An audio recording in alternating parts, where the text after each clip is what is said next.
Sword of Coming Chapter 1106.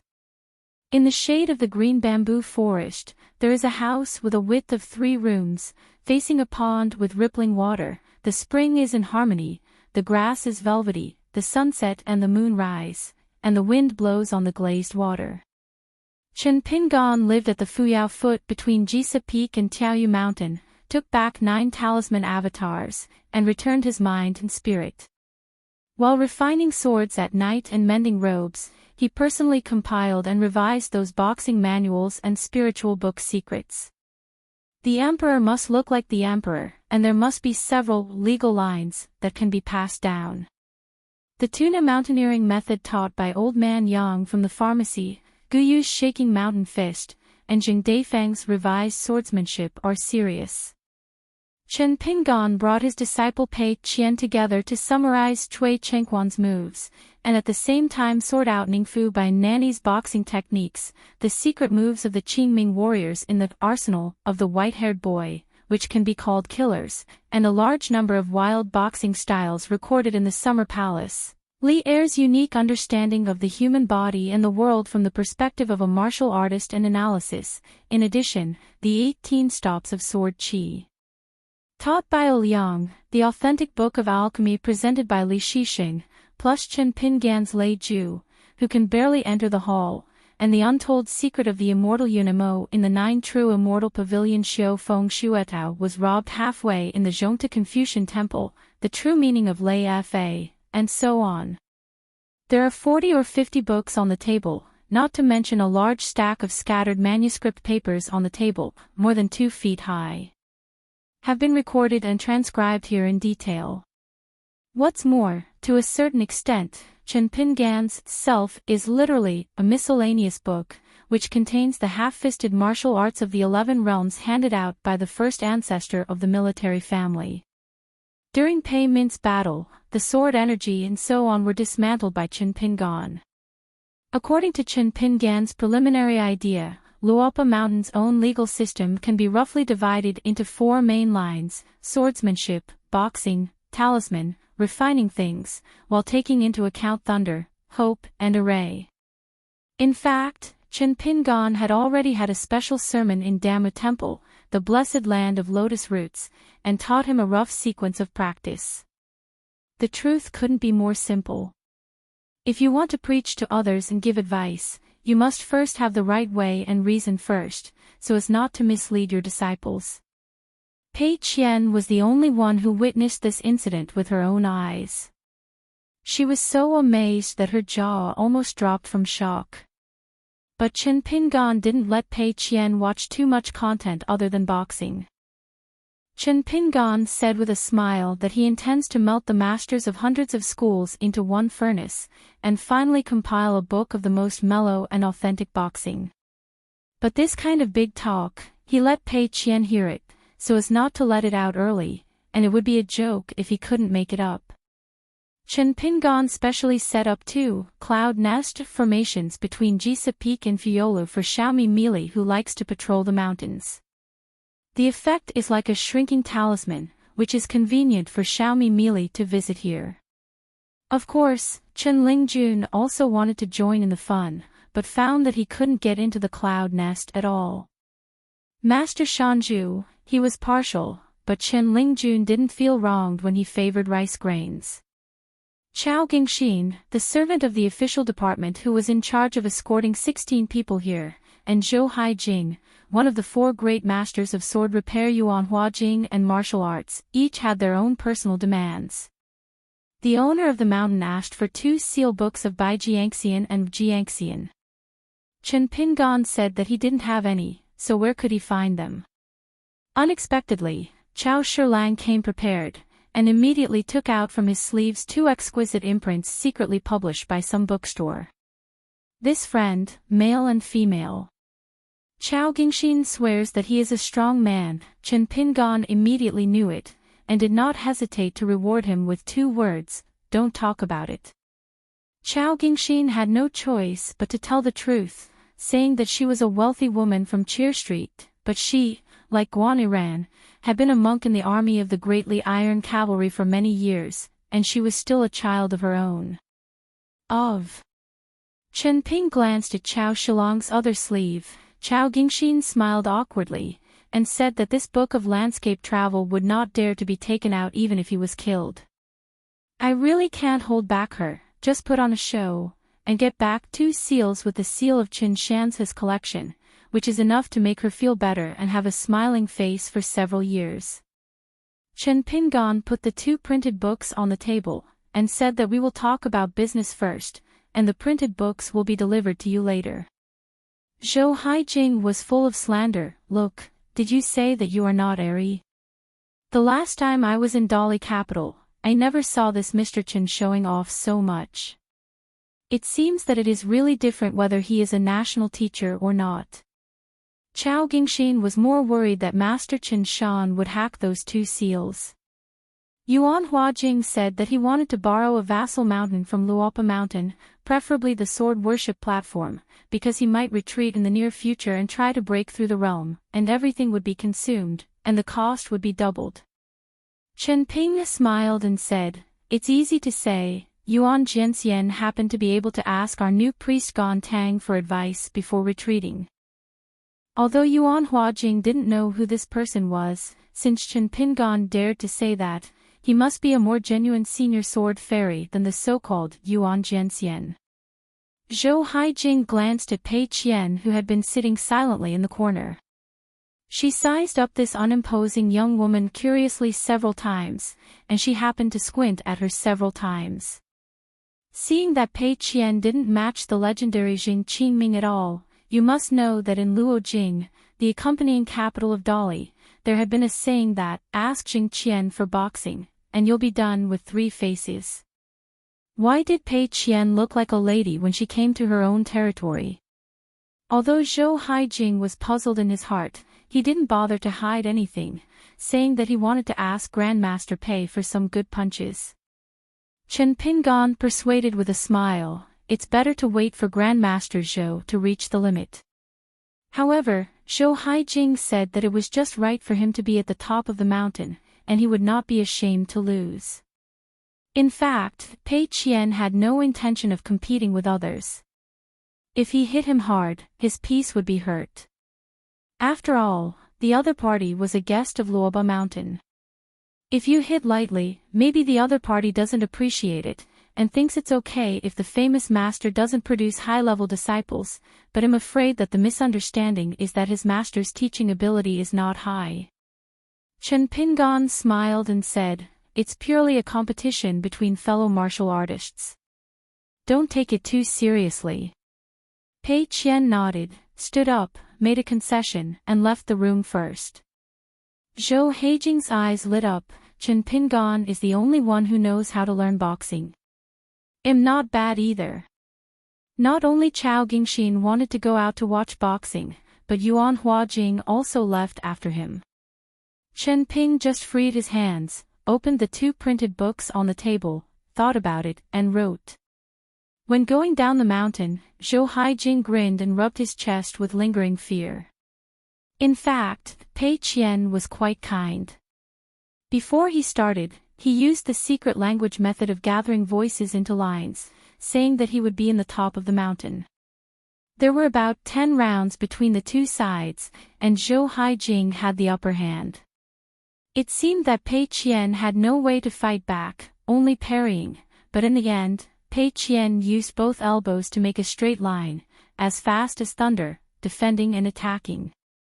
As if forcibly opening the door, his elbows hit Zhou Haijing's body, and with a bang, Zhou Haijing flew upside down 10 feet, fell heavily to the ground, slapped his palm, twisted his body, and instantly moved a dozen steps horizontally.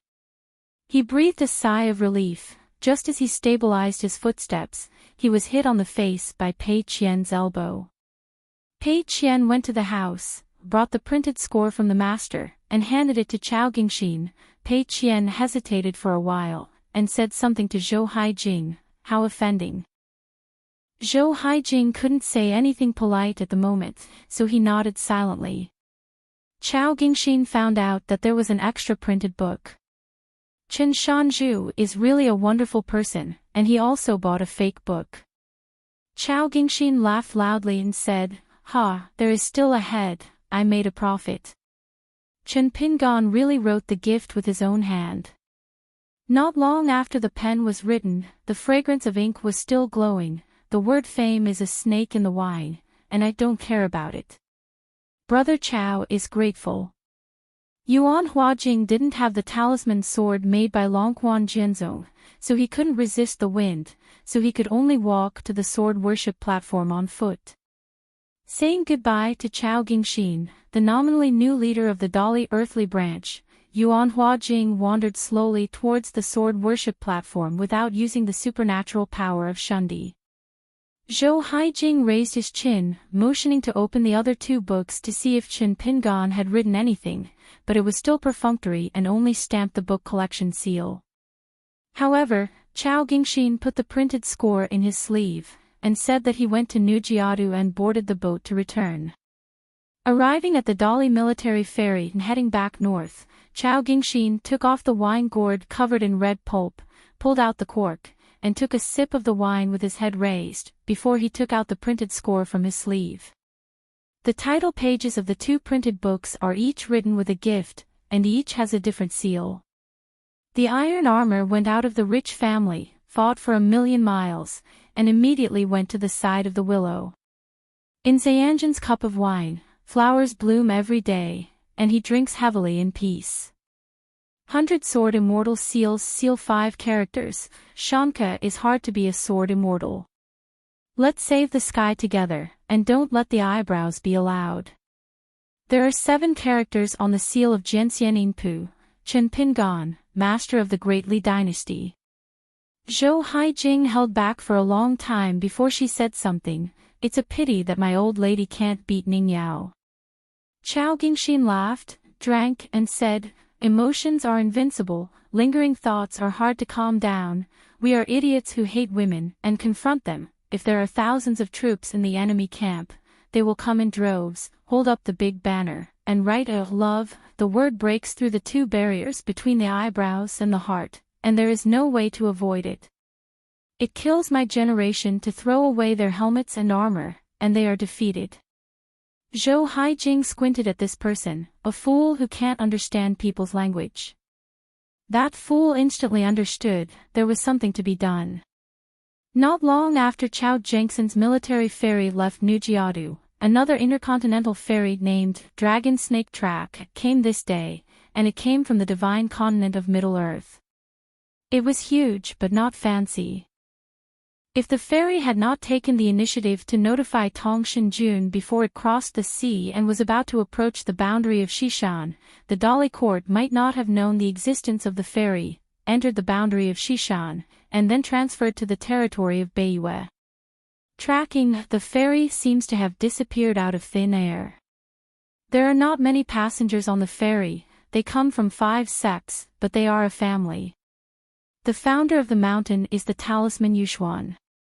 There were men, women and children who got off the ferry, and they were all dressed as Taoist priests. The leader is Shuizhisue, the Taoist heavenly monarch with the Tao name Duty Knight. In addition, there are more than 10 people including Wang Tingji, Ding Daoshi, Tian Gong, Xiang Tong, and Bai Feng. When they saw Yu Xian, they called out Shizuan, Shigong, Taisheng Patriarch, all of them.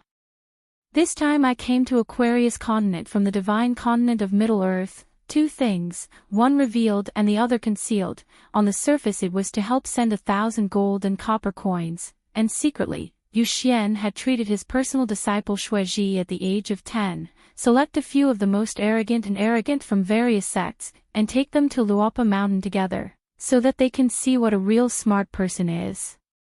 This time, the ones who went to the ferry to receive guests were still not Chen Pingan who was in closed-door training, but Zhanglu Changshu of Luobashan, Wei Wenlong of Chuanfu, and of course Pei Qian. Place these Chinese guests in a private house in the Luoba mountain. There are many interesting things on Haoran mountain. According to legend, when Yu Xian was young, he may have suffered from sword cultivators before. Every time he went down the mountain to travel, he had to prepare hundreds of sword lock symbols. Later, when he attained enlightenment and ascended to the throne, if any of his personal disciples went out to practice, Yu Xian still did not forget to pull him up to him and ask if he needed a stack of locksword talismans. The master still had a lot left. I heard that Master Chen Shan is in seclusion, and these Taoist priests don't have the slightest bit of grievance. It is normal for monks to retreat for several days or even months or even years. Shui Tianjin's latest retreat lasted for 40 years. It was not for breaking the boundary, but for examining the 3 talismans. And for this trip, the master has already made it clear to him that regardless of the length of the year, just stay in the Luopa mountain of that fellow Daoist Qin, and you can stay as long as you can. It is even better if anyone is willing to stay there for a long time. When we arrived at the archway of the mountain gate, the white-haired boy registered his name according to the rules, and the gatekeeper Xianwei felt a little ashamed when he saw this decent Taoist priest with a faint fairy air. In this prefectural boundary, the green hills are often stacked like books. The height of the mountain matches the sky, and the depth of the mountain can hide the spirit. The guests get up for a walk in the morning. The mountains are foggy, lingering all over the face, the breeze blows from the armpit, and I am in a trance, making me ascend to the fairyland. On the road, I suddenly met 2 boys, one in green clothes and the other in black. Their colors were bright and beautiful. Chen Lingjun, who was patrolling the mountain with Mimi, clasped the back of his head with his hands and wobbled. Mimi, why are you so happy every day? Xiao Mili patted the cotton satchel lightly. Even though there was no one around, she still lowered her voice and said, I have money. Sensing the movement in the distance, Chen Lingjun reminded with his heart, let's not talk, there are guests. You walk behind me. Generally speaking, guests who are able to climb mountains have guaranteed morality and character, but if they are not guaranteed, who will scare the timid little rice grains? What's more, the relatives and friends in the market below the mountain can speak a few words of Gashan dialect. It's hard to say whether Chen Lingjun is smart or not, but if Chen Lingjun has no experience in the world, then the collection of passers-by was written for nothing. Xiaomi Mili nodded vigorously, and tiptoed behind Jing Qing. That Chen Jianxian is really too young. Could he be a deified person? Uncle Ding, Taoists of my generation attack and attack fiercely. Can we really defeat the demons in our hearts? What's the purpose of the patriarch in letting us go this way? Shui Tianjun didn't say a word. Did he just waste himself like this every day? No matter how beautiful the mountain scenery is, if we walk it once or twice, it will be nothing new. The group of guests who were walking on the opposite side were also chatting along the way, but they used several secret talisman methods, not afraid that the wall has ears, not because they doubt Luopashan, but because of this method. They can be a bit casual after all. As the 2 sides approached, they stopped in their tracks one after another, and they had a fight with the 2 boys. After asking, they found out the identity of the other party.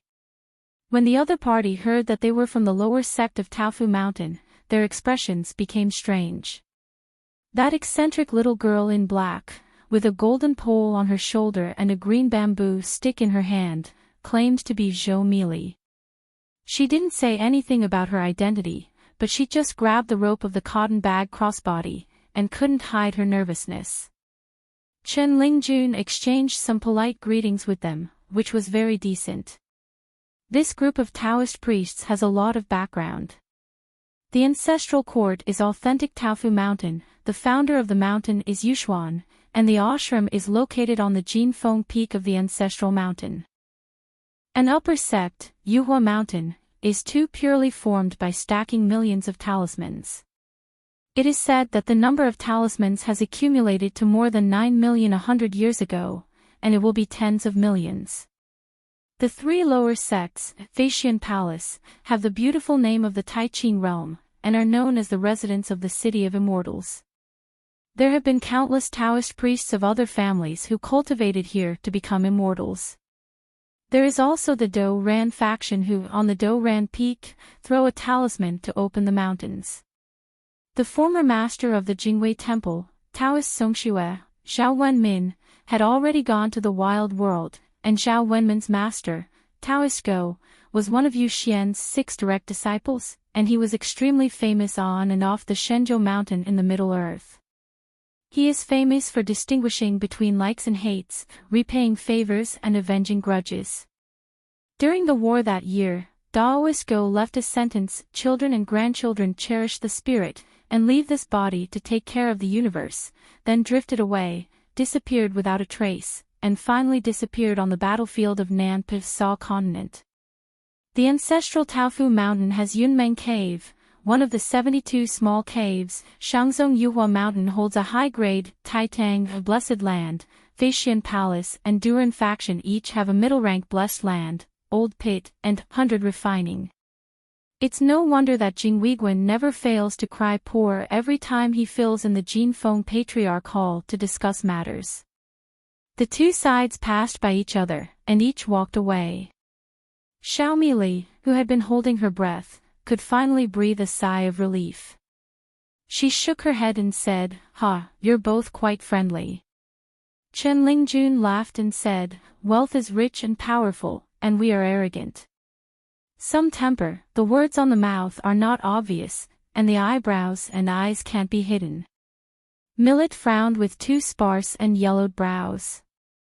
Chen Lingjun let out a hey, "Meili, we don't need to worry about these things, Master Shanzhu is at home." Xiao Meili scratched her face and murmured, "Jing Qing, but I still think they are pretty good."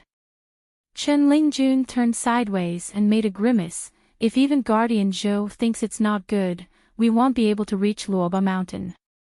At the Fire God Temple in Dali City, Aunt Feng rarely sent a flying sword letter to Luoba Mountain, asking Chen Pingan if he still wanted to go to Baihua Paradise. Xiaomi has patrolled the mountain so far, presenting the secret letter with both hands. Chen Pingan had read the content, so he had no choice but to write back, saying that he would try to visit the divine continent of Middle-earth by the end of this year, but he did not make any guarantees. In that secret letter, Aunt Feng also mentioned an undocumented Gong Wei Yen theory. It turns out that Hao Su, who was born in a certain blessed land, had taken refuge in Baihua blessed land before becoming a criminal officer.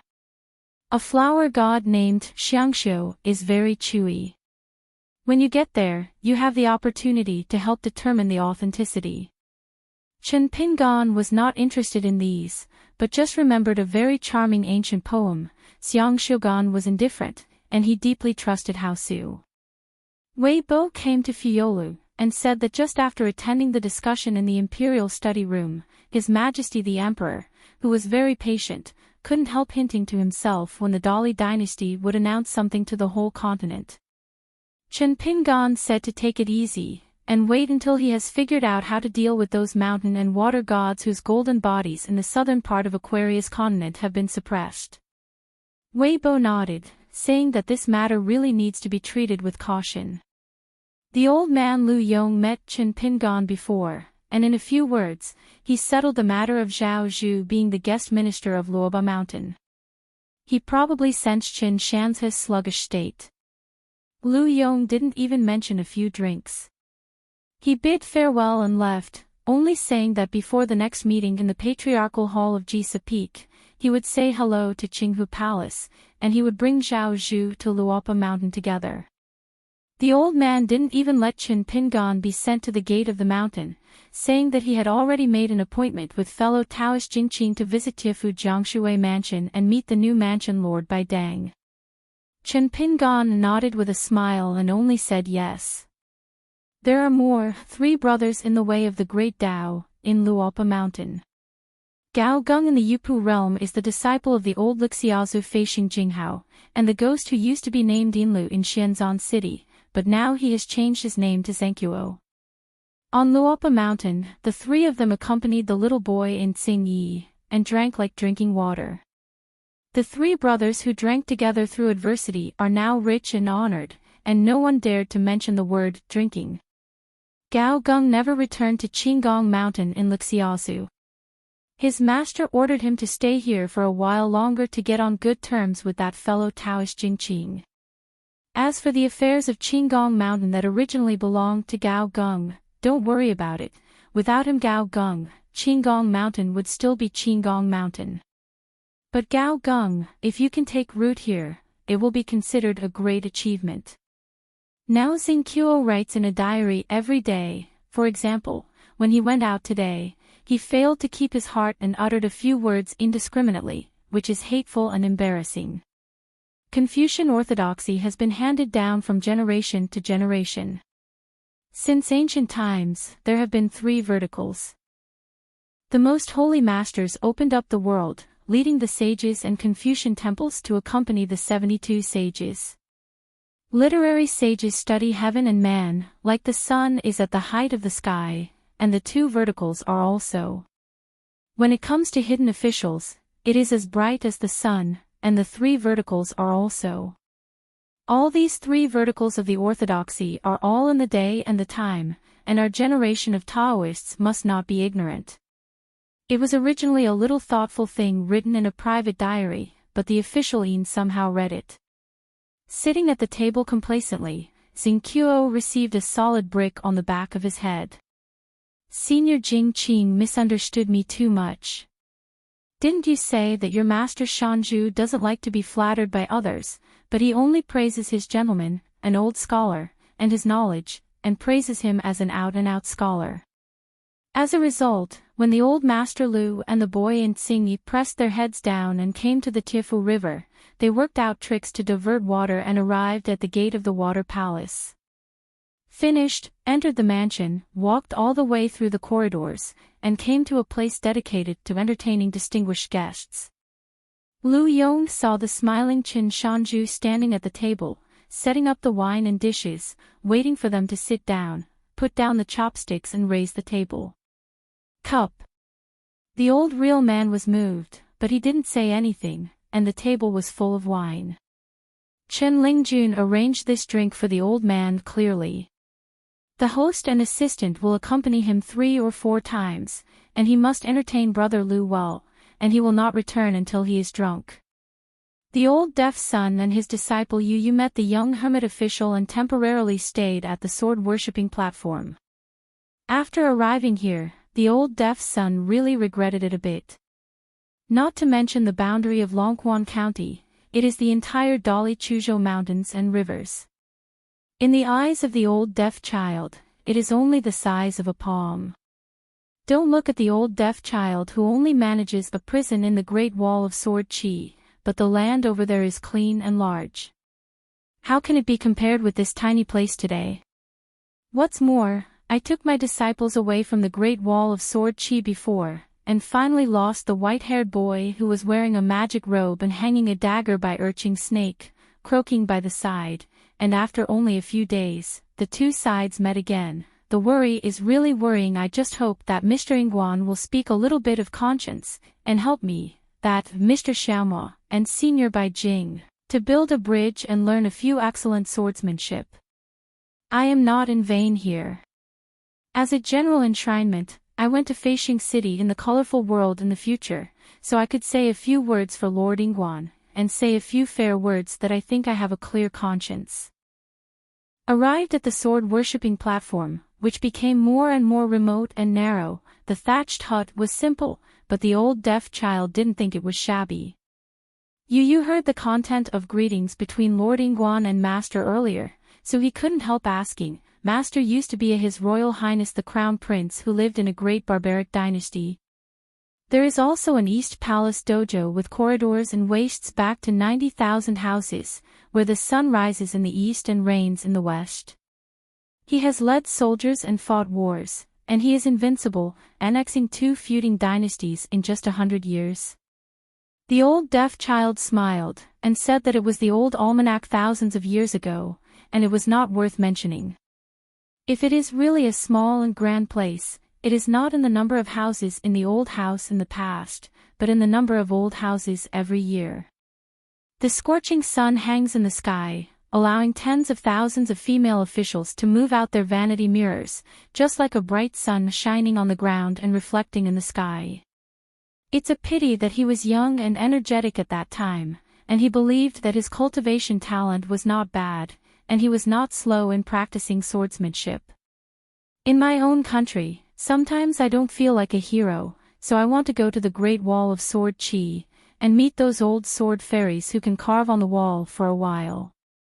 Yu then asked a question that the native sword cultivators of the Great Wall of Sword Chi wanted to know. Master, which old sword fairy did you lose to? When the apprentice asked this question, he asked the most itchy part of the old deaf boy's life. Gon Tang, who turned out to be the Daoist dragon voice, took the initiative to climb to the top of the city alone, holding a sword with one hand, looking forward to being a hero, ignoring all the sword cultivators, and threatened to fight the boss sword immortal one-on-one. Like at the foot of the mountain, young people will not hesitate to ask for fame. On the sword-worshipping platform, apart from Guozhujiu who often goes out alone, there are also Nalan Yuji and Yao Xiaoyan, two little girls. One of them recognized Zhang Lv Changming as their master, and the other became a teacher of the white-haired boy who called himself Kong Ho. The master is not actually a swordsman, but both the master and the apprentice don't think there is any problem. Yuan Huajing came to ask questions with an open mind. The old deaf child answered every question, but he sighed endlessly in his heart. He has only been here for a few days, and he must start reciprocating and singing. Sadly, I really don't agree with Luopa Mountain Road. Xiago came to the league leader Guisai to make an appointment. The white-haired boy who had been temporarily expelled happened to be here, laughing and jumping up and down with his apprentice Yao Xiaoyan, comparing his height. One asked the master, "Do you want to practice the sword?" One answered, "Apprentice, why are you so anxious? You are a genius with 3 natal flying swords, the 3 sword refining methods I taught you. Just learn and practice slowly. No one can be urged by the ancestor of the custodian hermit your side." Xiago gave the white-haired boy a look, and the latter had a tacit understanding. "Let's play with millet grains. She is patrolling the mountains, go." On the mountain path of Jisa Peak, a cheerful little girl in black and a laughing white-haired boy crossed their hands and walked sideways on the road, as if they were carrying a sedan chair for a girl in a mink hat. Near the Patriarch Hall, there happened to be a group of Taoist priests coming towards them. The leader was Xue Tianjun of Feixian Palace. Seeing this happy scene, the old Taoist smiled knowingly, nodded to them, and leaned sideways on the cliff to give them a break. When he debuted, the Taoist priests behind him followed suit. Xiao Mili took the courage to thank the Taoist priests. Xue Tianjun looked gentle, and said with a smile that you are polite. The white-haired boy carrying the sedan chair pretends to be blind, and the mink-capped girl sitting in the sedan chair pretends to be dumb, with only rice grains.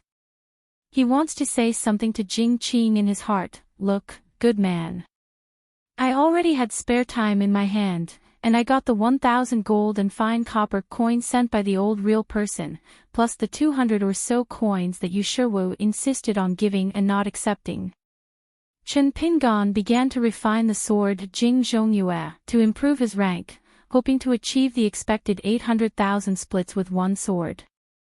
If there are millions, it is a surprise. To be careful, Chen Ping thought about it, and let Xiago come over to help guard the pass, and at the same time let the old deaf son replace Xiago to teach Taoism at Jumping Fish Mountain. Xiago felt that Chen Pingan was making a big deal out of a molehill. The master of Bixiao Cave had presented a large formation of Luoba Mountain as a gift. "Is this necessary?" Xiago patted the sable hat, remembered, and blamed himself for slipping the tongue, saying that one hand of swordsmanship can cut the line of cause and effect, not much inferior to that Chunyang Lu Yen.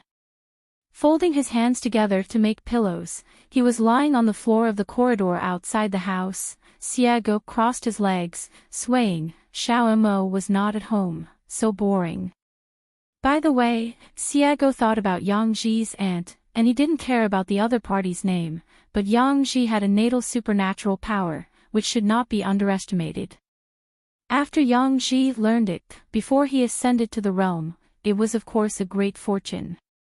Ascending to the ascension, the higher you go, the more tasteless you will be, and it may even hinder your proof of the way. Xiago is very greedy. The reason why she is not too anxious about the matter of joining the Tao is because she is thinking about when she will go to Tongyi's Hao. Cut you. Hee, it kind of rhymes. When I arrived at Luoba Mountain, my knowledge skyrocketed, and I really matched Xiaomo even more. I don't know when, suddenly, Chen Shanju in the room lost his composure and scolded his mother. Xiago came to the house almost instantly, and displayed 6 or 7 kinds of swordsmanship and Taoism at the same time, but she still couldn't find any clues. Chen Ping's face was gloomy, and he stretched out his hand to cover his neck, still cursing. At first, Xiago thought it was Shan who starred in her. As a result, she soon discovered that blood was oozing from between Chen Pingan's fingers. Xiago asked in a deep voice, "What's going on?" Chen Pingan moved his palm away, only to see a scar on his neck, just like the wound of a common man who was forcibly strangled by a wire. Xiago narrowed his eyes and asked, "Have you been caught by someone, birthday horoscope, and natal porcelain fragments? In addition, I can be sure that the one who can shake this hand must be a 14th level monk. It is unlikely it's the small group of old people, anyway, there are only a few, countable. They would have made a move a long time ago, so they wouldn't delay dealing with you until today. Those disciples and grandchildren of Yuxian. They are now in the mountains, but they are very close. The problem is that it's impossible. I've secretly turned them upside down a long time ago. Their rudimentary skills absolutely don't have the ability to do so. There is still a certain 14th realm hiding far away and sneaking here for you. Ruthless. Chen Pingan, I'm sorry, I can indeed cut karma, but I still can't do it upstream along a certain line of karma. Chen Pingan shook his head and said, "There's nothing to be sorry about. It's an unavoidable trick on the top of the mountain. We can only be more careful." Xiago hesitated for a moment but held back the conversation. There is actually a reason for this kind of sudden and unexpected disaster. Chen Pingan knew it well and didn't say anything. This matter involved Xuanji Yuxuan's fortune, and it was related to a certain student Chen Pingan had recruited. Instead, Chen Ping smiled and said, "Good thing, this just shows how strong the luck of my disciples is." Xiago finds it very strange that Chen Pingan is not the kind of merry-go-round, not self-deprecating to relieve worries. He is indeed quite happy. Xiago said in a low voice, "That kid, what about killing you?" Chen Pingan stood up, looking radiant, and said, "So I have to protect him even more." Xiago was confused, what's the point? At the same time, Chen Ping looked at Xiago, who immediately nodded and said, "I promise not to tell anyone about this matter." Seeing that Chen Pingan was still not satisfied, Xiago had no choice but to add weakly, "All right, Xiaoma is no exception." It wasn't until this moment that Xiago really understood why Xiaomo was willing to stay by this person's side. Both Chen Pingan and Xiaomo are strong, and they look at the world with the same eyes, both firm and gentle. Chen Pingan couldn't bear Xiago's gaze, so he had to think of an unsolvable solution. "Xiago, I have been chasing Xiaomo for 10,000 years, so I can't change my mind." Xiago pressed down on the ermine hat with both hands, and she stomped her feet angrily, and said angrily, "Shanju, whenever you see a beautiful woman on weekdays, you don't look sideways, for fear of leaking the news and being settled by Ning Yaoqiu. I'm the only one who dares to make jokes casually, huh?" Chen Pingan couldn't help laughing, clasped his fists and shook a few times, which was an apology to the sable hat girl. After closing the door, Chen Pingan continued to practice the sword. Mi Yu was reluctant to use the 3-mountain talisman, anyway. Cui Zongzhu gave him a long vacation, and just wanted to take a trip to the old dragon city, so Mi Yu went directly to Aquarius Island with his sword across the sea. The speed of Yujin, a great sword fairy who is busy on the road, is really not slow. As a result, he just got out of the land of Tonggishao, and was intercepted halfway. It was Chief Shou who was holding a Bai Xian in his hand.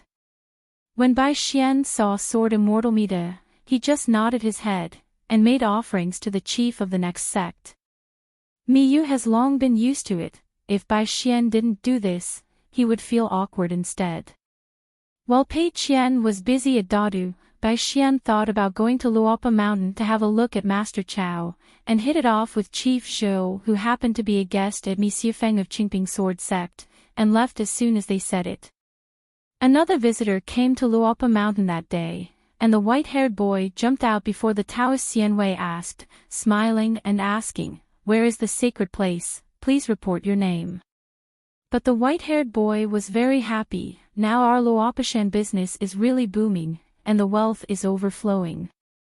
This is another little golden pill. The handsome man, who looked a bit weak, cupped his fists respectfully and said, "Lingfei Palace, Wenxinqiu.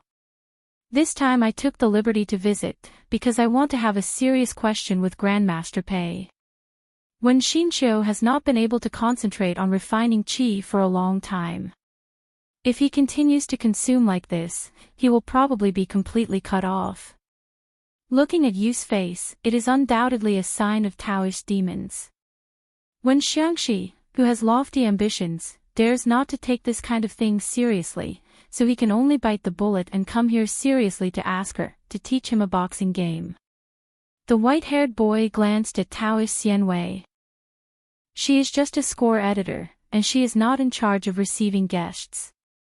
Besides, the guests are still looking for Pei Qian. If you say a few more words, be careful to be sued by Xiego to League Leader Gua. Xianwei didn't know where Pei Qian was now, so he just stared at the white-haired boy with big eyes and small eyes.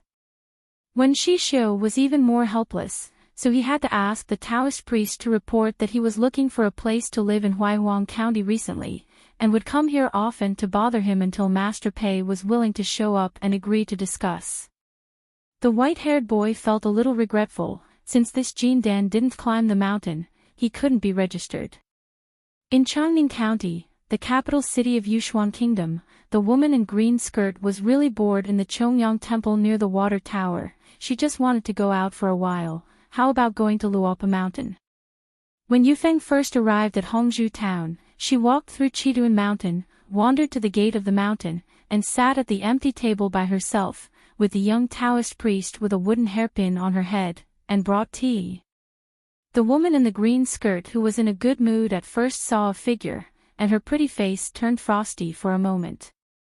The latter was even more guilty, and just wanted to avoid his sharp edge. 36 strategies were the best plan, but the woman in the green skirt sneered, "Old sect master Jiang, why are you leaving? If I remember correctly, you are the chief priest here, and you don't entertain guests."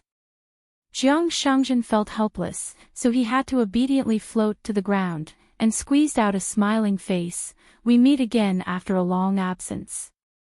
At first sight, I turned my suspicions into dreams. After parting, my appearance is still the same, and the years will give Xiaonyang extra special treatment." Bai Xian and Mi Yu were very curious. This woman in the green skirt who played the trick of blinding her eyes is Xiao Pu, one of the candidate leaders of Cherry Tsing Yi. Jiang Shangzhen has never provoked her, but in the early years in Beiju Luzhou, when he was young and ignorant, he had a misunderstanding with one of her, oh no, two boudoir friends. As for this Xiaonyang, her ancestral home was in Yangzhou, an ancient dynasty in the divine continent of the Middle Earth. Why do you have the appearance and bearing of 90 characters, assassin? What's wrong with Xiaonyang being a female assassin? Young people don't know what to do. With this status, Xiaonyang should not be more honored. She must be 95. Xiao Pu sneered again and again, as if he was not willing to stay with Jiang Shangzhen for a while, so he got up and left directly. Jiang Shang was really puzzled. What is she doing here? Could it be that he has already met the mountain master? Thinking about these things for now, Jiang Shangzhen asked with a smile, "Daoist Xianwei, where is brother Dofeng? Xian Wei said with a smile, now he is teaching boxing every day in Taoyuan, so he moved to live there. Jiang Shangjin and Xian Wei looked at each other, nodded each other, and put their shoulders together to get together. Whether the gate is guarded or not, the mountain gates are all there. Miyu hiked and climbed the mountain. He was not very interested in watching the flowers in the mirror and the moon in the water. Bai Xian went directly to the sword-worshipping platform. He was busy with travel and dust, so he had to treat himself. First, he had a pot of wolfberry tea, and then he went to Chenlingjun to catch up on the old days. With his hands behind his hands, he seemed to be inspecting the territory. Bai Xian stared wide-eyed, and asked, "Old deaf boy, slap yourself a few times quickly, am I dreaming?"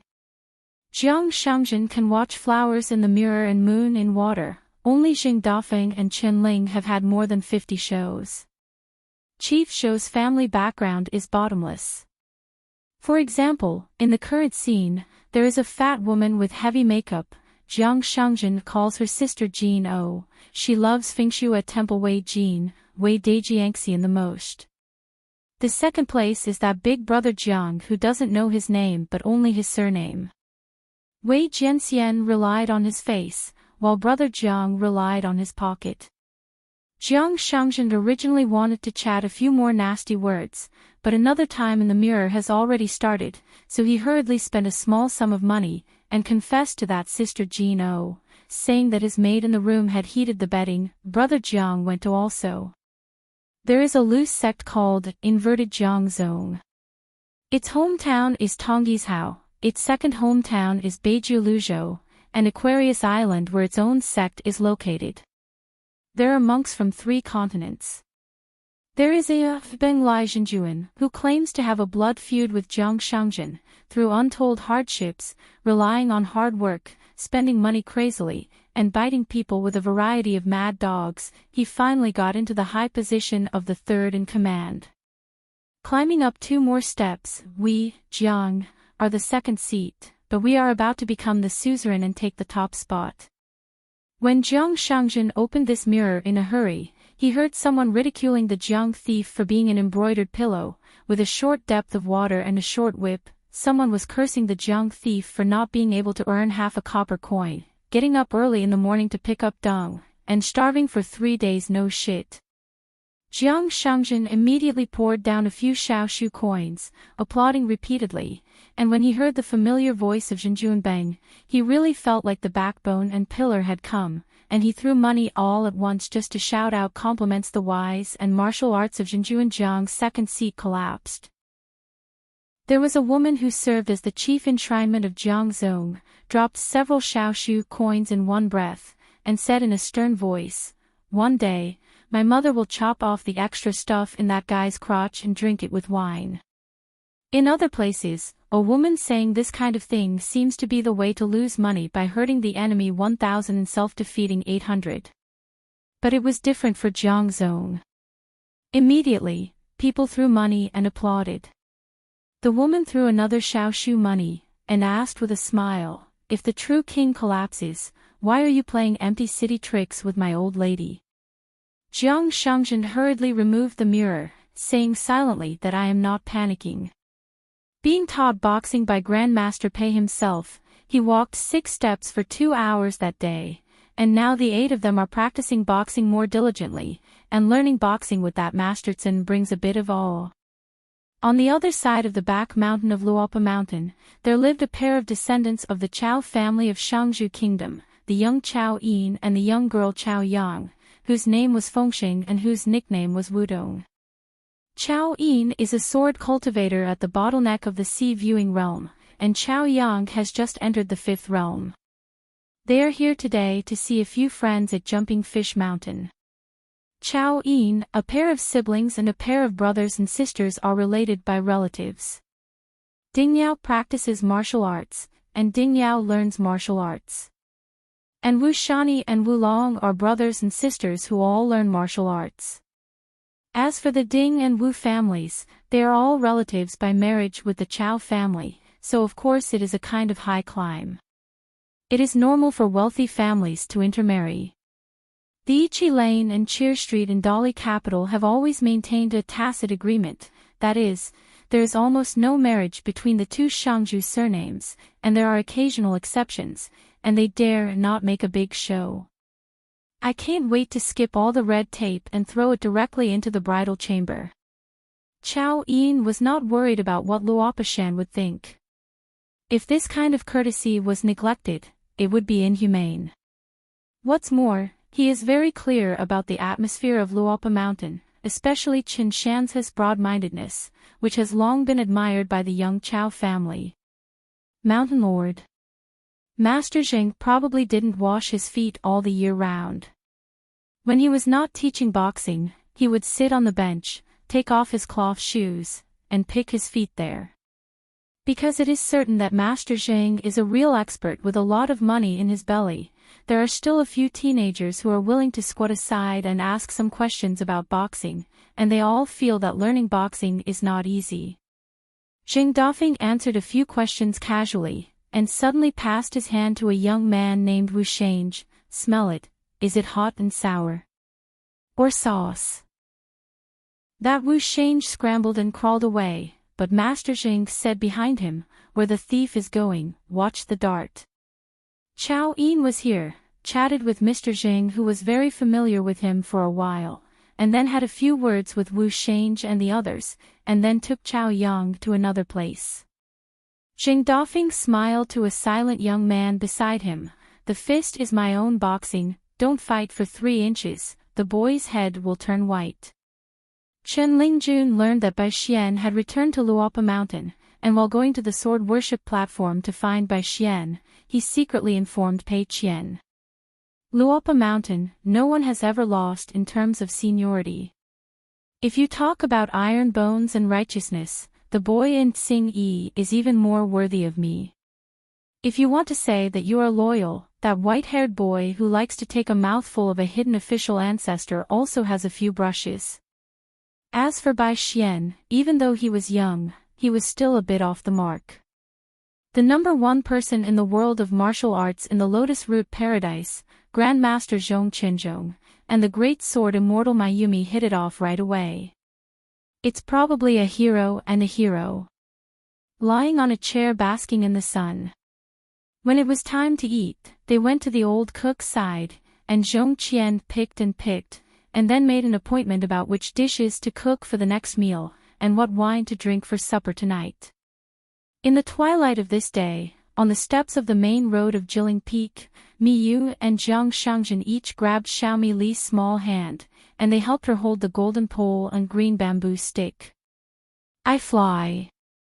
Let's go to the top of the mountain together. On the top of the mountain, a Taoist priest of Yuhua Mountain who was enjoying the scenery couldn't help asking, but immortal Mi Jian?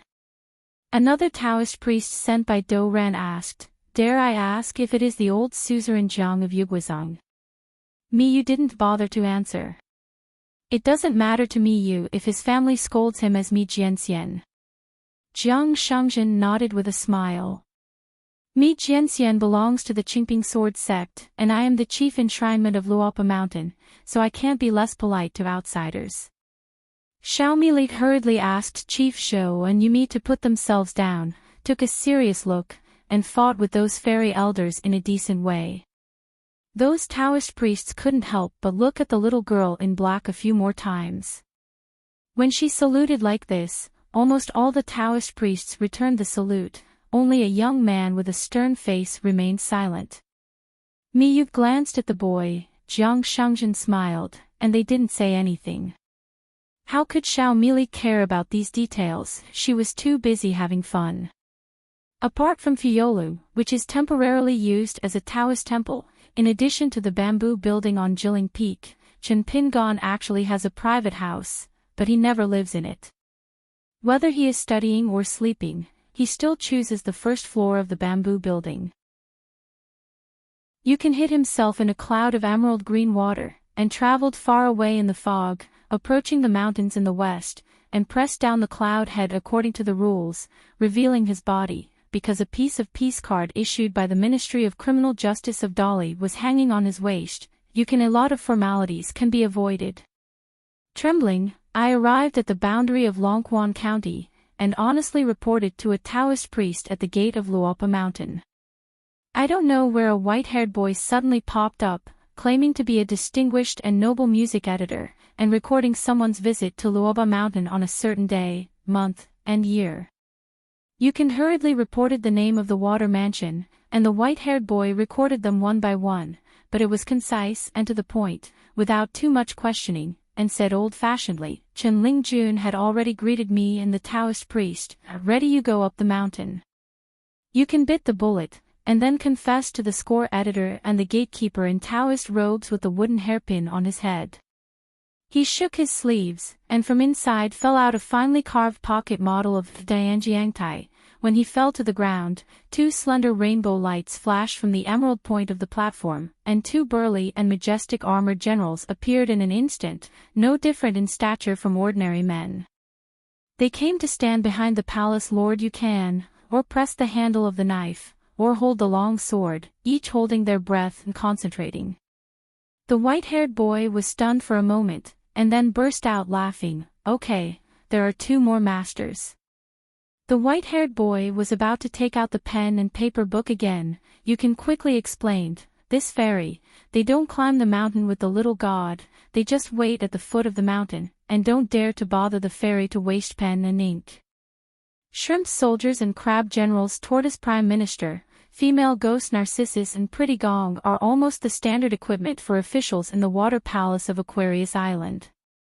The general on the left-hand side of Yukan, the head of the Qingjin mansion, Wang Jia, led 800 Yangqing crab and yellow-robe soldiers. The one on the right, Hongzhou, commanded 2,000 elite soldiers who pretended to be Shui soldiers. The so-called elite means persuading alcohol to be a thief, and drinking is also vigorous and unstoppable. In short, they are all good players at the wine table.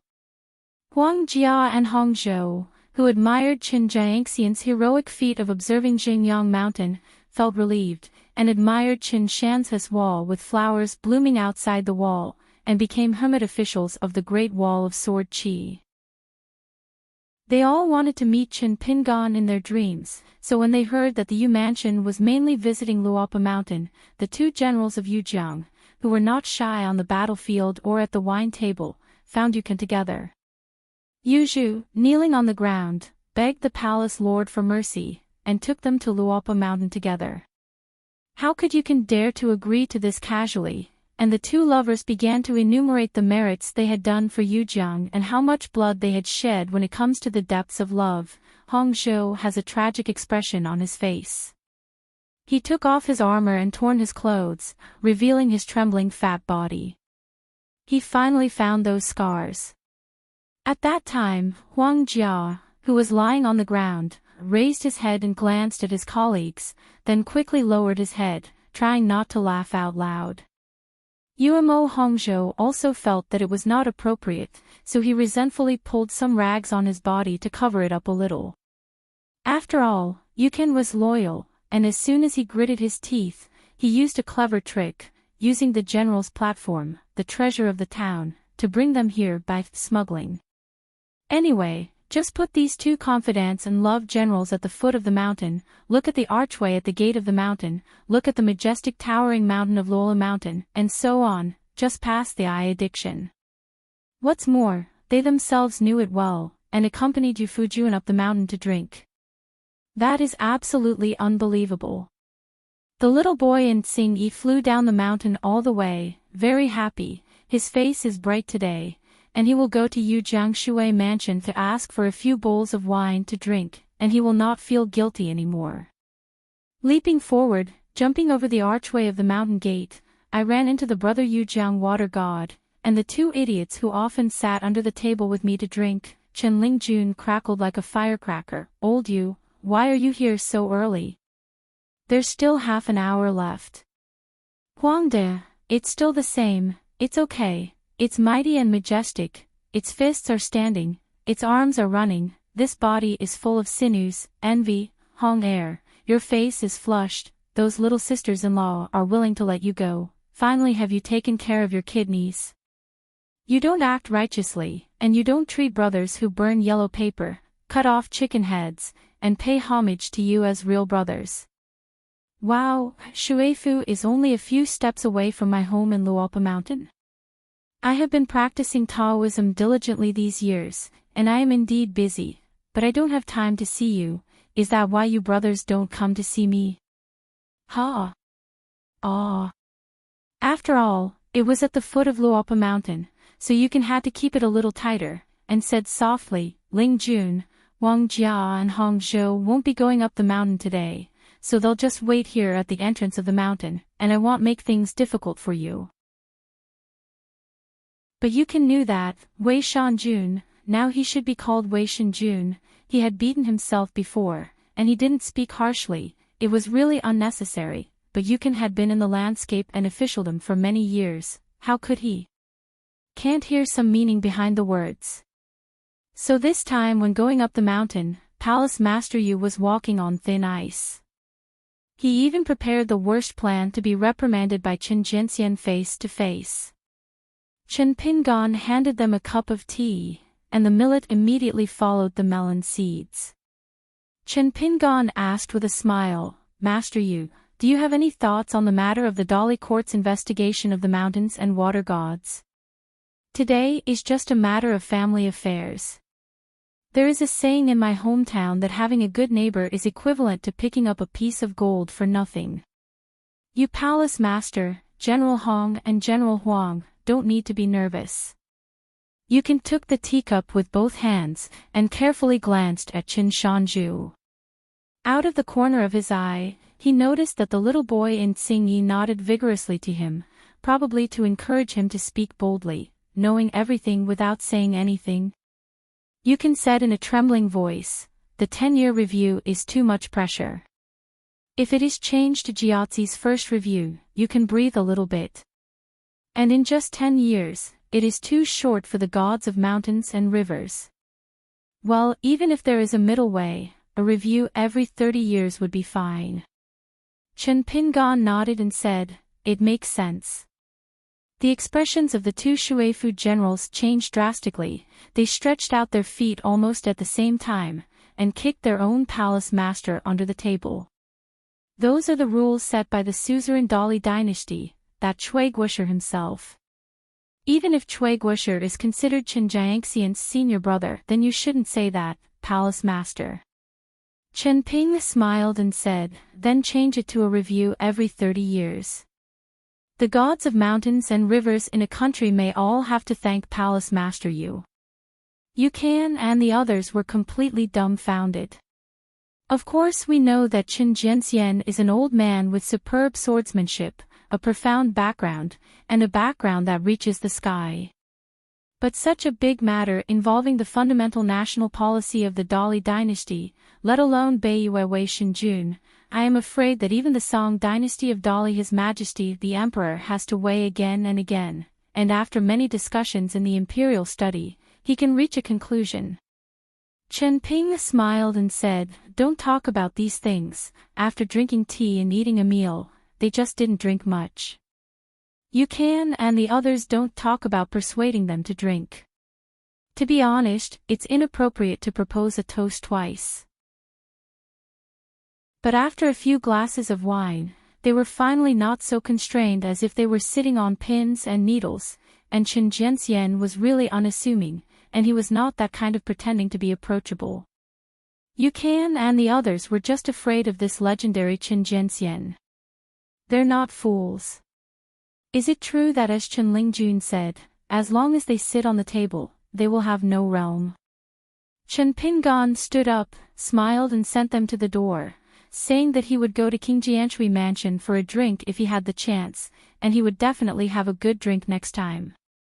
Nuan Shu and Xiaomi Mili cleaned up the dishes, and the boy in Tsingyi sent them all the way to the mountain gate, and then Yufeng returned. The master of the mountain was still helping to clean up the dishes in the kitchen. Chen Pingon said with a smile, I have made some good friends. The busy Nuan Shu smiled and pursed her lips. Xiao Mili said, good man Shanju, you are busy, and I will help sister Nuan Shu, spotless. Following Master Shanju out of the house, the little boy in Tsing-yi apologized. Master, you feel annoying, right? Chen Ping smiled softly and said, if this is bothersome, how can I be the owner of the mountain and the shopkeeper? Besides, no matter how busy I am, I can't support you. Chen Lingjun chuckled. Chen Ping stood at the door and said with a smile, everything is approaching, and there are thousands of clues. It is like soldiers approaching the city. I must fight 10,000 with one. Ah. It can't be all about this skill, but it can't be without it. Living in the mountains to refine qi and ask questions, and dealing with worldly affairs are all indispensable practices. Oh. A chestnut knocked the boy in Tsing-yi directly to his head with both hands. Chen Ping angrily said with a smile, call Meili over here, you go to the kitchen to help. Chen Lingjun dropped his sleeves and swaggered back to the kitchen. Xiaomi ran out with a confused look on his face. Chen Ping said with a smile, let's go, let's entertain guests together, and it's really unreasonable not to meet again. After thinking about it for a while, Xiaomi decided to take off her beloved cotton satchel, so as not to make people feel naive and embarrass the good guy Shanju. Never thought that Chen Pingan squatted down and patted his neck. Meili scratched her face and hugged the good man Shan's neck. Chen Ping stood up and walked towards the adjacent Yajing houses. Riding on Chen Pingan's neck, Xiaomi whispered, put me down when you get to the door, and the good mountain master will knock on the door again. Chen Ping smiled and said, fellow Taoist, you doesn't think it's necessary. Wow, that's so arrogant. That must be done, old world. The dumb lake monster, who lives in Luoluo Mountain, put his hands on Chen Haoran's head. Sort of Coming Chapter 1107. Chen Ping asked Xiaomi to knock on the door, and the person who hurried to open the door was a young female crown wearing a purple Taoist robe. She seemed to be the apprentice of one of Xue Tianjin's reincarnated disciples. Taoist among them, the one with the lowest seniority. It seems that the Taoist rules of Feixian Palace are not light. Seeing one big and one small outside the door, Zhu Zishou was stunned for a while. The first moment was that he finally saw Qin Shanju, who had been like thunder for a long time, and the second moment was that Qin Shanju was riding the little girl in black on his neck. On the other side of the hall of the mansion, seeing the scene outside the door, several Taoist priests frowned slightly, but they quickly calmed down. Since they came to visit Luopa Mountain as guests, the hosts should be more casual and informal, so it's hard for them to make irresponsible remarks when they are guests. Zhu Zishou hurriedly saluted the Daoist gate, and didn't care to see if Qin Shanju would return the salute, so she turned sideways and lowered her head to get out of the way. When Chen Ping crossed the threshold, Xiaomi blushed a long time ago, and patted the good man on the head, but Chen Ping smiled and said he was not in a hurry.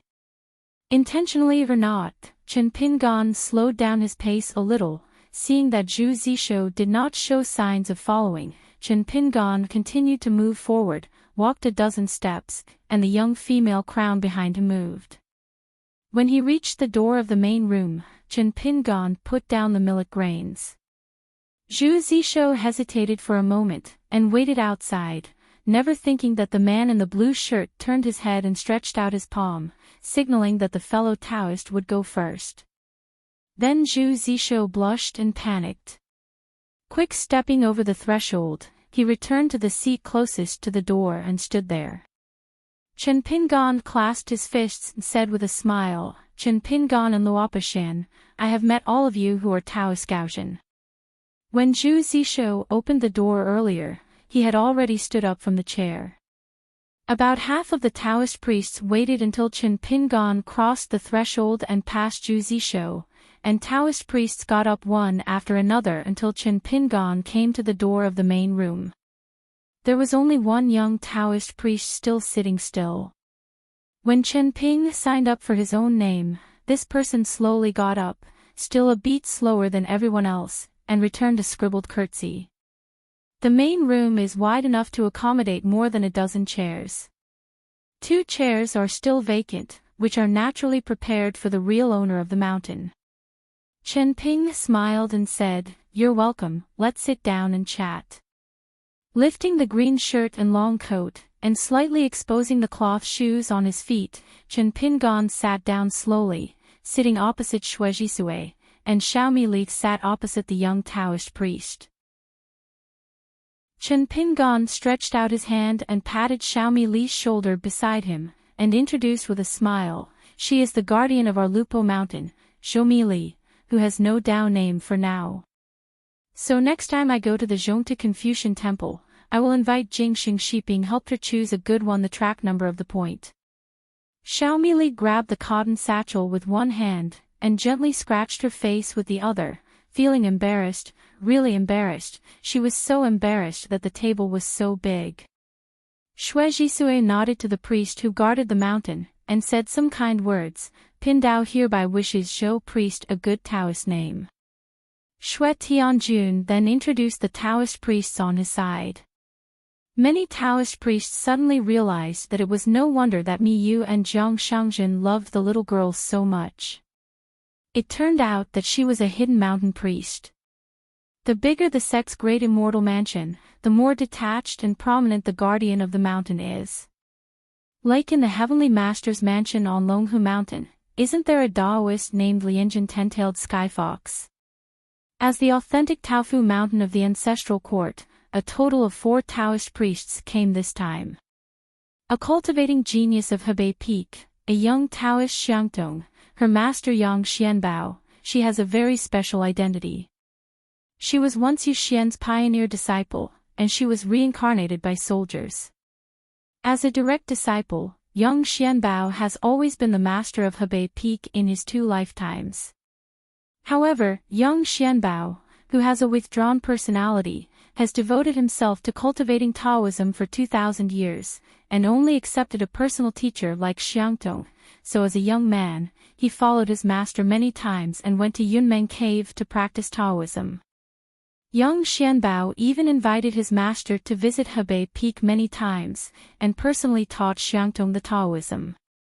So in Taofu Mountain, Xiangtong is famous for his seniority, talent, and vision. In addition, the 3 most famous adjacent peaks of Taofu Mountain, Iho Peak, Erhu Peak, and Sanho Peak, seem to have been given sloppy names, but the meaning is not small. This time, 1 person from each, Liang Chaoguan, Wenxia, and Xia Shan, 1 priest and 2 women's crowns. Tao, they are not very old, and they are candidates for the peak master at a young age. Shangzong Yuhua Mountain, also known as Mountain, this main line, only came a young Taoist priest named Dao Sherding, who was born in a blessed place with mixed knowledge. Yes, it will be fine in a while.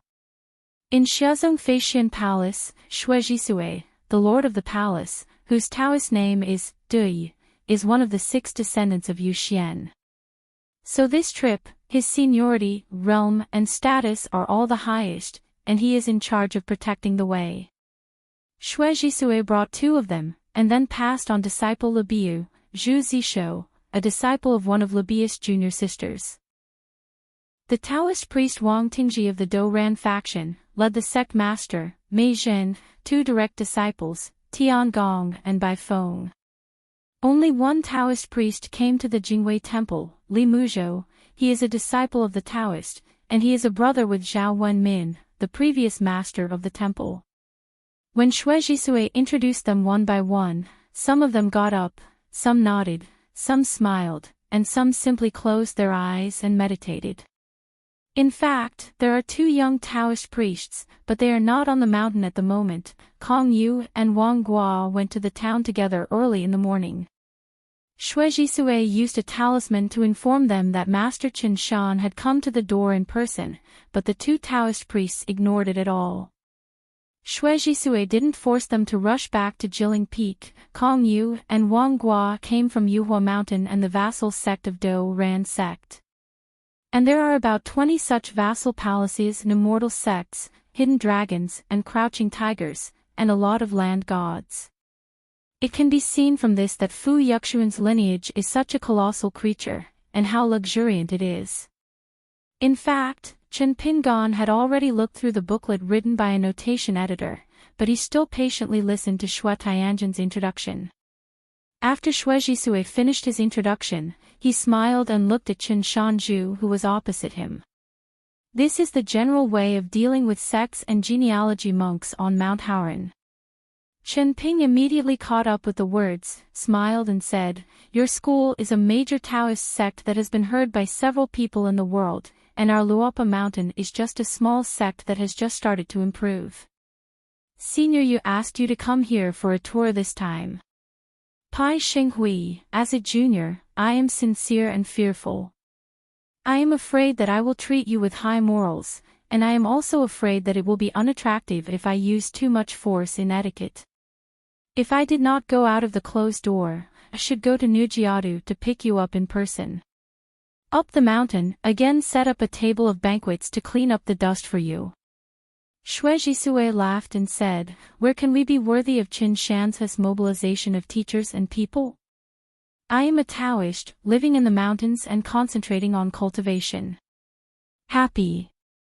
The next step is that you say you have been to such and such a mountain, and I say that you have been there. The scenery is quite good, where are the characteristics, and it is rare to see it elsewhere. You say how the stone monument at the entrance of such and such a Taoist temple in Feixian Palace is a historic site. I would like to say something. Welcome Qin Shanju to go there to dig the steel when you have time. You can ignore the fact that outsiders have been banned from imitating the monument all the year round. In short, it is reciprocal, both parties are good. Let Qin Shanju and Xue Gongju have such a harmonious atmosphere chat in this way. You have to refill several cups of drinking, and you have to add several pots of boiling water to drink tea, so as not to be thirsty." The drowsy Daoist Ding, when Chen Ping took his seat and started to speak, raised his eyelids a little, and listened, as if he was getting more and more sleepy, shrank his neck, and moved slightly. Adjust, find a more comfortable sitting position, or sleeping position. In fact, this young Taoist priest who was born in such a blessed place is not considered young in terms of real age. After all, he is 200 years old, but if you count the fairyland he just entered, he seems too young. Ping and Jean in front of the door, he could be said to be one of the most polite Taoist priests. When Chen Ping opened his mouth, he felt bored instead. The Luopa mountain that I have been thinking about so much is nothing more than that, and the young hermit who is fascinated by it is also a layman. Take a trip for nothing.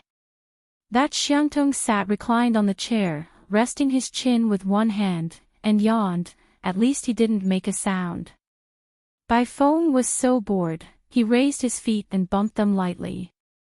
I don't know if Wang Gua will bring some delicious food back to the mountain this time. If I had known, I would have accompanied her to Huaihuang County.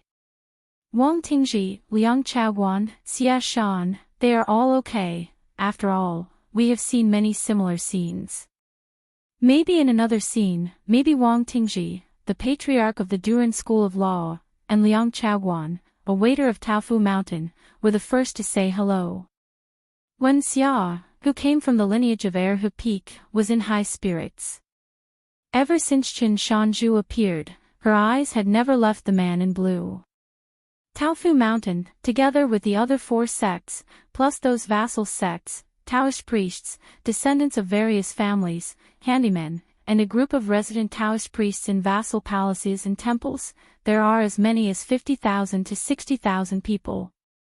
There is the good doer who is full and has nothing to do, and has selected a few fingy female crowns who are the most charming, and she has 2 senior sisters Yuwashan and Jingweiguan who have a good relationship. And they are on the list, there are all famous beauties. When they heard that they were coming to Luopa Mountain in Aquarius Island, they were able to see Qin Pingan, the 2 female crowns who usually didn't smile with anyone, and they went crazy. They found Wenxia by coincidence, their eyes were shining brightly, they scrambled to be the first, and they chattered non-stop. One of the senior sisters even secretly gave Wenxia a fan, saying that it was to let her go to Luopa Mountain, so she would secretly open it. I met that Chen Pingan on the road. It would be best if I could find something to chat with. She must be grateful. No tears, thank you very much. Are you a nymphomaniac? The question is, do you care about it? She wasn't sure about this before she came, but now that she saw Chen Pingan's demeanor and face at close range, when Xiao really wanted to tell the two nymphomaniacs, she really didn't want to. Just talking about Chen Pingan's opening remark, maybe he wanted to give them a bad blow. Why should I go to the Confucian temple to enshrine my family's mountain guard, and find a Taoist name for Jingsheng Shiping? When Xia almost didn't laugh out loud when she heard it, she had to hold back so hard that she wouldn't reveal her secrets. She found it ridiculous, but she was inevitably disappointed. How is this different from the kind of monk who visits a certain peak in Taofu Mountain and then goes outside to show off how happy he is with someone? I remember traveling with my master and uncle when I was young, passing by a long-established sect. The sect master, with a good face and skill, chatted, and then said something about the last time I drank with fellow Taoist you. Master is fine, just listen with a smile. What's more, the other party is not a liar. There is indeed such a thing. Master Yi got up and left the table on the spot, without giving the fairy any face. The problem is that even when Xia, Master Yi Dan, who has always been unsmiling and extremely strict in preaching, is ranked second on the list, second only to Hebei Peak Yang Xianbao, and even she is weird. Shuazai, Master Yi, is as bright and clean as practicing. She is referring to her, Master Yi, who has no Taoist companion so far, and has even rejected several men in the upper 5 realms. Yi Dan refines a treasure talisman bestowed by the patriarch himself. It is said to be an ancient relic, and the Taoism is as high as the patriarch Yu Xian, but it is only refined to a higher level. Legend has it that once sacrificed, the talisman is like a dragon. There is the 30,000 feet of green silk statement. Uncle Yi had told her to go to that lost mountain to see what kind of character he was. Back to Erhe Peak, remember to let me know. In Erhe Peak, as long as Yi Dan is willing to speak, it is more effective than the Peak Master. Of course when Xia dared not take it seriously, so she looked forward to meeting Chen Pingan more than anyone else this time climbing the mountain. In the dense bamboo forest on the back mountain of Erhe Peak, facing the green hills is like a wall, and the beauty leans on the secluded bamboo alone. The female crown lives in seclusion, the yellow scrolls and green lights, the shadows of the windows, the wind passing through the bamboo forest is like a mountain ghost. Obviously it is a Xingxing dojo, but because the owner's temper is too cold, he keeps the door behind closed doors all year round to thank guests, but it looks like a spooky haunted house. When Master Yi was at the bottleneck of the nascent soul realm, when Xia knew about going to the Great Wall of Sword Qi. After confirming that the good man Shanju is not busy at the moment, Xiaomi Li hurriedly asked tentatively in his heart, "Good man Shanju, that Zhongte Confucian temple, what is the Taoist name?" It can't be true, can it? She doesn't want a Dao name, she just wants outsiders to refer to her as the dumb lake monster, that's all. If she has a Dao name, it's easy for her Dao name to fight with her nickname. Chen Pingan replied with a smile, "To scare them, I'm just showing off that I have a good relationship with Jingsheng Shiping and have a backer in the Zhongte Confucian temple." Xiaomi Li immediately felt relieved, secretly happy in his heart. Wow, haha, so happy. Just to put it bluntly, for such a big matter, how could the good mountain master not discuss it with himself in advance? Li Muzhou was the only Taoist priest who liked to wander alone when he arrived at Jilin Peak of Luopa Mountain. He even went to the foot of the mountain and had a cup of tea with the gatekeeper Xian Wei. He was still the person who listened most carefully in the hall today. This Jingwei Taoist priest sat upright and concentrated his attention. He listened to everything verbatim from beginning to end. One must know that his master, Taoist Go, is the same as Yang Xianbao of Hebei Peak, both of whom are descendants of Yu Xian, so Li Muzhe's seniority is not low. What's more, except for Shui Tianjun, the Taoist priests here don't know the rest. After Li Muzhe's brother Zhao Wenmin stepped down as the temple master, it was Li Muzhou who took over as the temple master. But Li Muzhou was only in the nascent soul realm, so he was caught off guard when he heard that senior brother Zhao planned to let him take over as the temple master. He shook his head repeatedly, not daring to agree to it. How can there be a reason for the affairs of Jingwei Temple, the abbot of Yuanyijing? For the other 4 cases, it doesn't matter what Li Muzhou thinks of him. But senior brother Zhao even directly moved out the patriarch at that time, saying that the patriarch had already nodded and approved the matter at the Zhongtu Confucian temple last time. Li Muzhou really has this idea. The result immediately came to mind. The patriarch is not filling Jinfeng now, he is already in the outer galaxy. How can he be rejected, in person? Brother Zhao burst out laughing, and patted his brother on the shoulder. The burden is not light. One day, my brother will feel that it is too much to bear. Don't be thin-skinned, and send a letter to my brother. We will discuss the selection of a new audience master at that time. Li Muzhou really couldn't shirk it, so he had no choice but to do it reluctantly. Chen Pingan glanced at the Taoist priest who was sitting upright, and said in his heart, Xiaoli, you can find any excuse, such as saying that you are going to patrol the mountains, and leave here first. I want to talk to them about some boring things. Without the method is soft to take people, short mouth to eat people, 1,000 gold and fine copper coins, I have to take it seriously, and I can't let Daoist you feel that you Daoist Chin is not good at hospitality. The millet grain, whose insteps were stretched out and whose toes had just touched the ground, felt amnesty when she heard this. She finally didn't even know where to put her hands. She said anxiously in her heart, Good mountain master, wait a moment, let me prepare my words for a while. I am not familiar with the scene. I promise that next time will be better than this time, but this kind of guarantee is not guaranteed. Hey. Chen Ping rubbed her little head with a smile, and said, Then let me make up a reason for you this time. You can talk about it next time, there is no need to promise anything. Millet's eyes lit up, and the chick pecked at the rice. If it weren't for the fact that there were too many outsiders here, she would have given the good Shanju a thumbs up. Chen Pingan asked with a smile, Do you find this kind of thing bothersome and frightening? Xiao Mili thought about it seriously. Never bother, don't bother, not at all. If there are family members sitting on both sides, then don't be afraid at all. Today I am a little bit afraid, the size of a grain of rice. Chen Pingan hummed, and said softly, Next time you call Shanglu Changshu, or Chief Zhou, you just sit between us and don't talk, just be serious and stare blankly.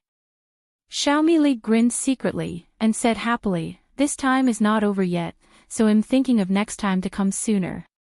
Chen Pingan said with a smile, Feng Shou still has something to do, so he needs to leave first. Xiaomi Li slid off the chair, stood on both feet, beat the door in a good manner, apologized, walked out of the room slowly, stepped after crossing the threshold and reaching the gate of the mansion. The little girl in black didn't forget to turn around and give a slap. Then she turned and left. When she left the house, the little girl reached out and brushed away the strands of hair that were wet with sweat, and let out a long breath. She was about to run to the bamboo building, but found that Chief Zhou and Yumi were standing not far away, and they were helping her from the good guys. On the other side of the kitchen of the mountain owner's private house, he took back the golden pole and the green bamboo stick. The former smiled and waved to her, and the latter gave her a thumbs up. Xiaomi wiped her face, straightened her chest, walked towards them swaggeringly, and took the green bamboo stick and the golden pole with her hands. Miyu laughed from his heart and said, Xiaomi, it's okay.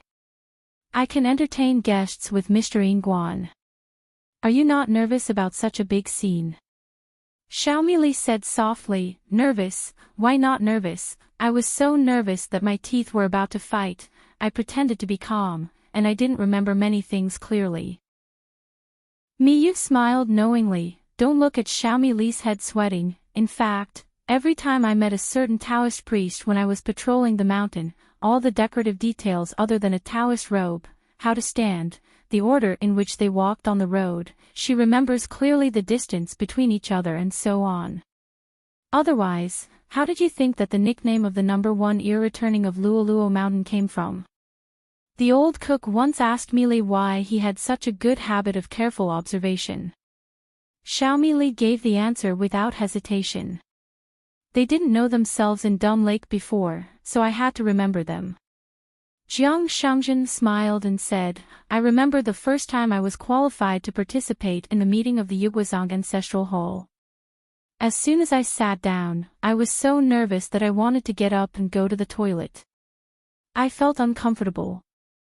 Miyu laughed and said, it was the first time I went out of the city, and my hands were shaking so badly that I couldn't hold my sword steady. The result was to directly disembowel a monster beast. In fact, Miyu originally wanted to chop him in half. Miyu felt that it was too embarrassing, so after thinking about it for a while, he decided to change from a vertical cut to a horizontal cut. He used his sword to sweep across a few times, and soon became familiar with it. Jiang Shangzhen suddenly asked an inexplicable question, Mili, do you still remember that Chen Shanju is in it? How did you call the old real person? Millet frowned, did some quick mental calculations, and said, 5 times Senior Yu 6 times, Fu Yu Xian twice. That's all. Jiang Shangzhen smiled and said, our mountain master is still too polite. He is also a person who has been the peak master and suzerain, and has managed a cloud cave blessed land as the patriarch for many years. Why did Yu Xian mobilize so many teachers and make such a big commotion? The authorities are confused by the onlookers, and Jiang Shang really knows it well. Miyu asked, do you have an explanation? Millet pricked up her ears. Jiang Shangzhen smiled and said something strange, the disciple is more sensible than the senior, and the disciple is rude to the fellow Taoist. Mi Jianxian was stunned, and Xiaomi Li pretended to be stunned. Chief Zhou suddenly understood Xiaomi's pretense. On the other side of the mansion, there was a slight sound of closing the door. Jiang Shangzhen and Mi Yes' realm was high enough, so they could hear the sound. Miyu didn't care, but Jiang Shangzhen endured, and finally couldn't hold back, and said with a smile, using other people's money to replace others.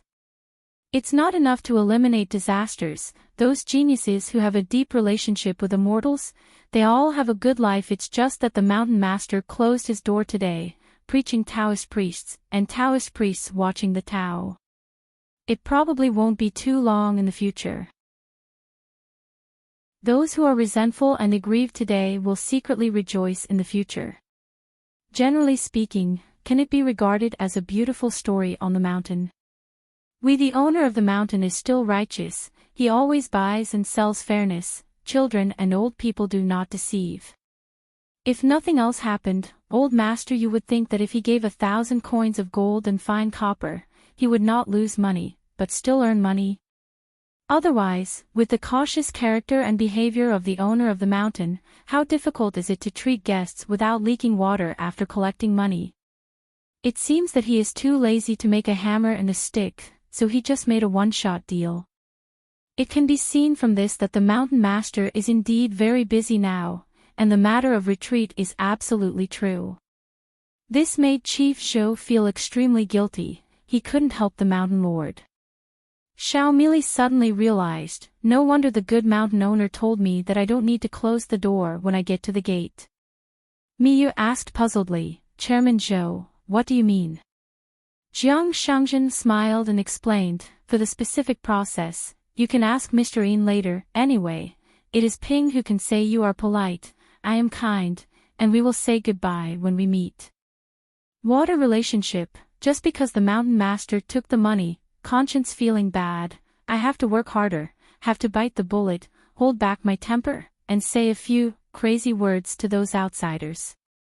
Miyu was extremely curious, and wanted to ask more questions, but Chief Zhou waved his hand. Go drink.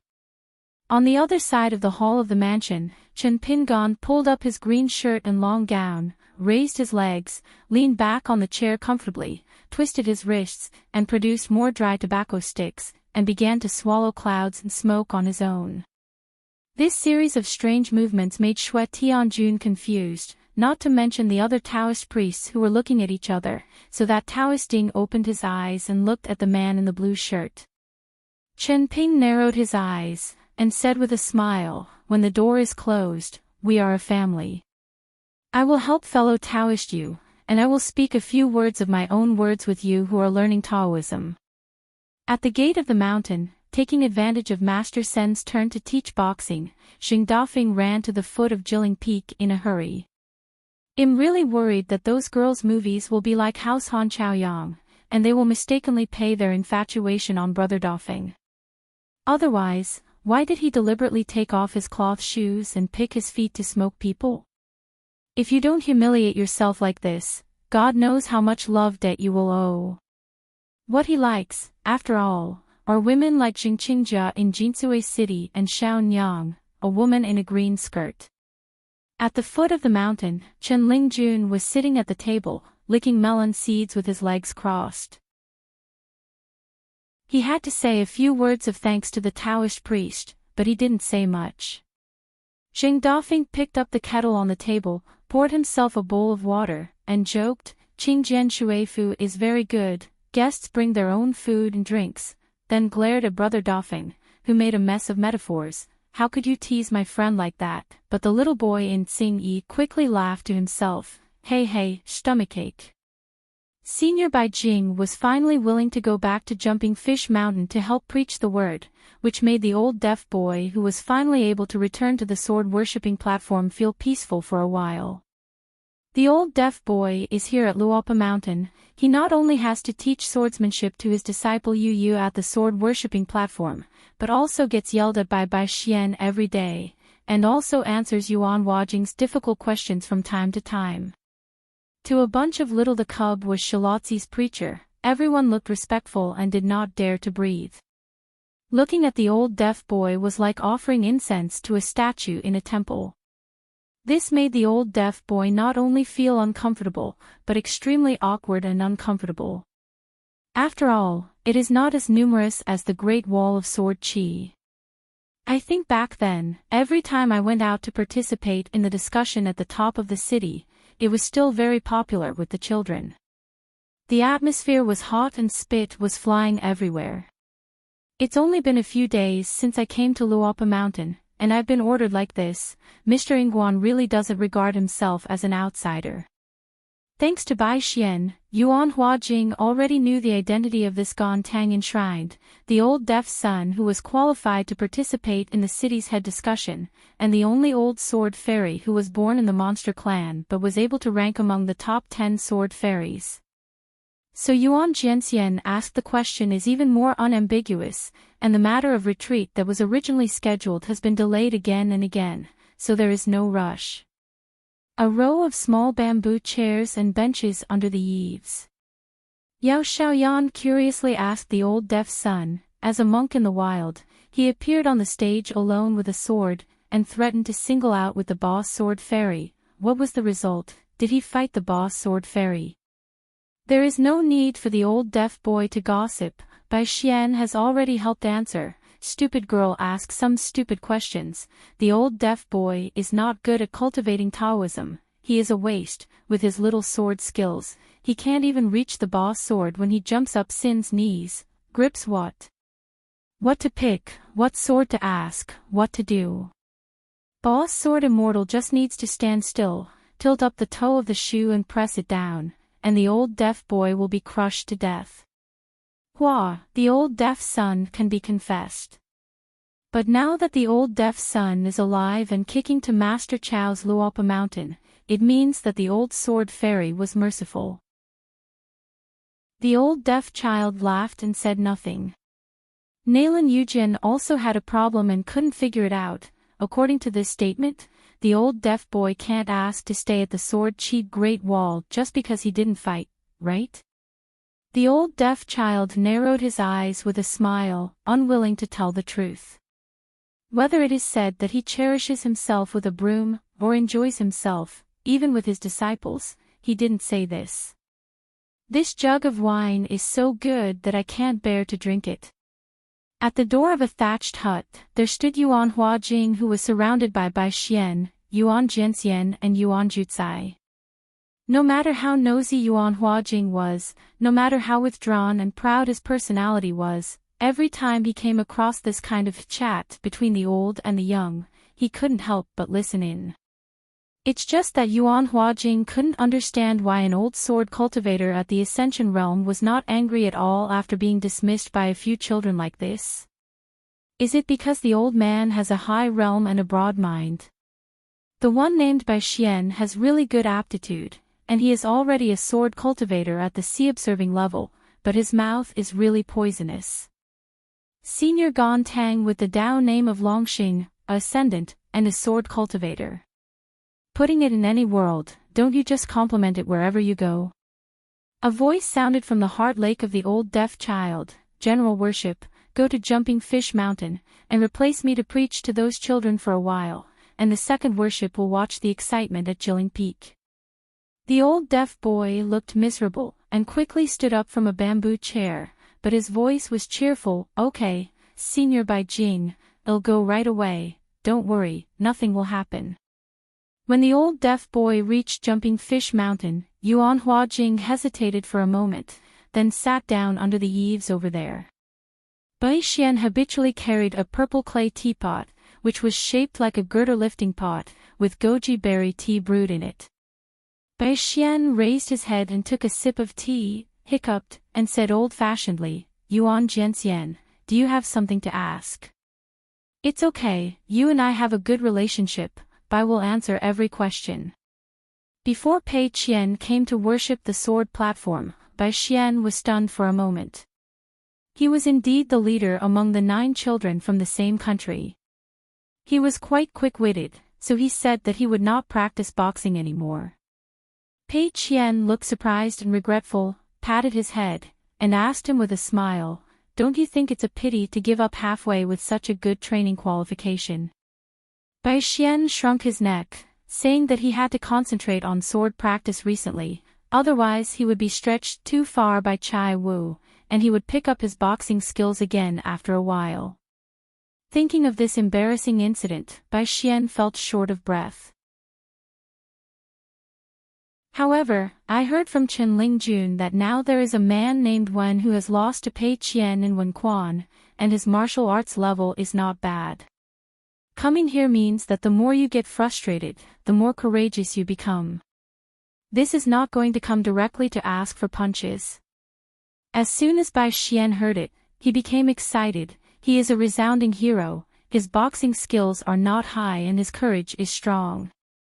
Bai Xian just wanted to sneak over, meet up, let the other party record his name, and join in the grand event together. But it's weird, Pei Qian, a guy who doesn't talk about martial arts at all, and is all deceiving when he talks about pressure, is easy to talk to Guozhuzhou, who is obviously just her junior sister.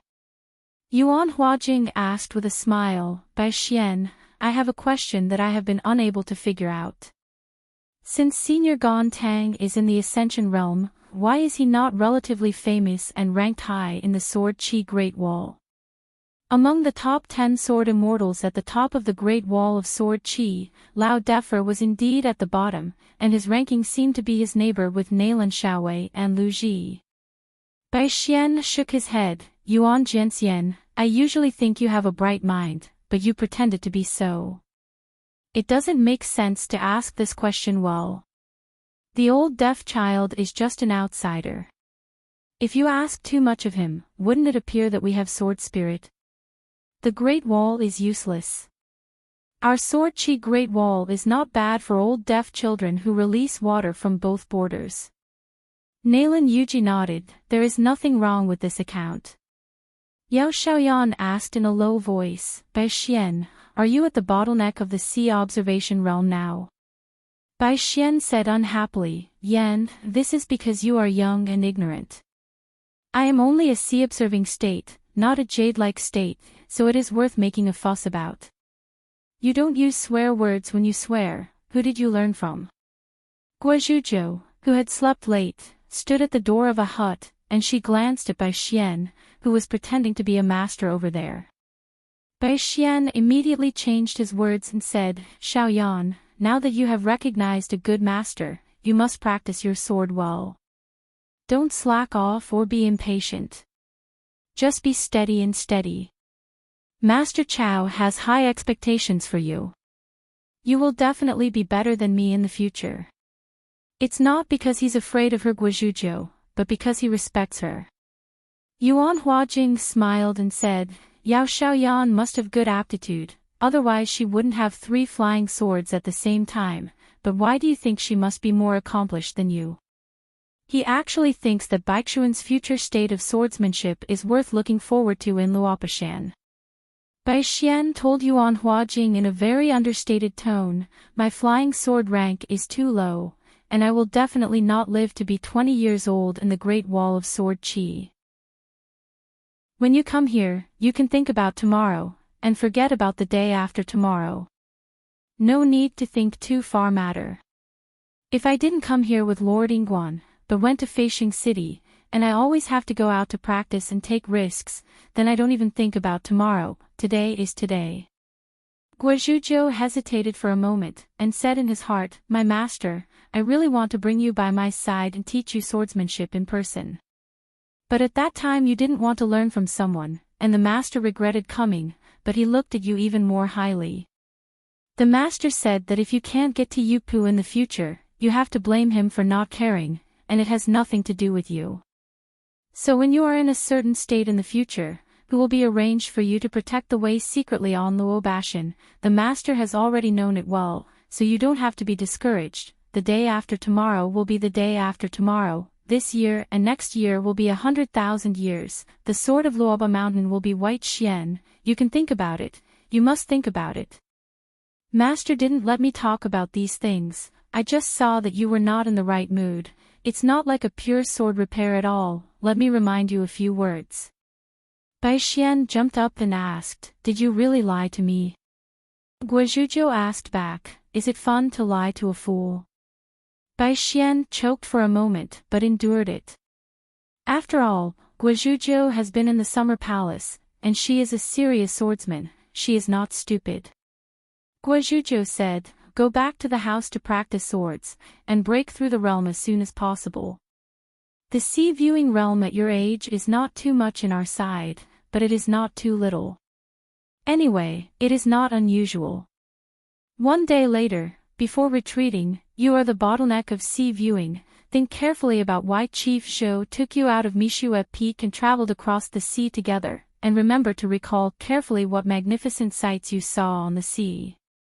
Especially don't miss out on the old dragon city, whether to log and Gao Wangyuan. When you look back at the sea, what state of mind and feeling do you have? Bai Xian stared round his eyes and said, these things, Brother Jiang told you in private. Guozhujiu said unhappily, are you a pig brain? I guess what you need to say. Bai Xian held the girder-lifting pot in one hand, spread out his 5 fingers in the other hand and then clenched his fist, his eyes sparkled, and he said in a deep voice, Dragon Gate realm is within your reach. Guozhujiu laughed and said, why don't you spit in your palm first? Bai Xian resentfully said, it's so stupid to spit on my hand, it seems that I don't have the aura of being invincible.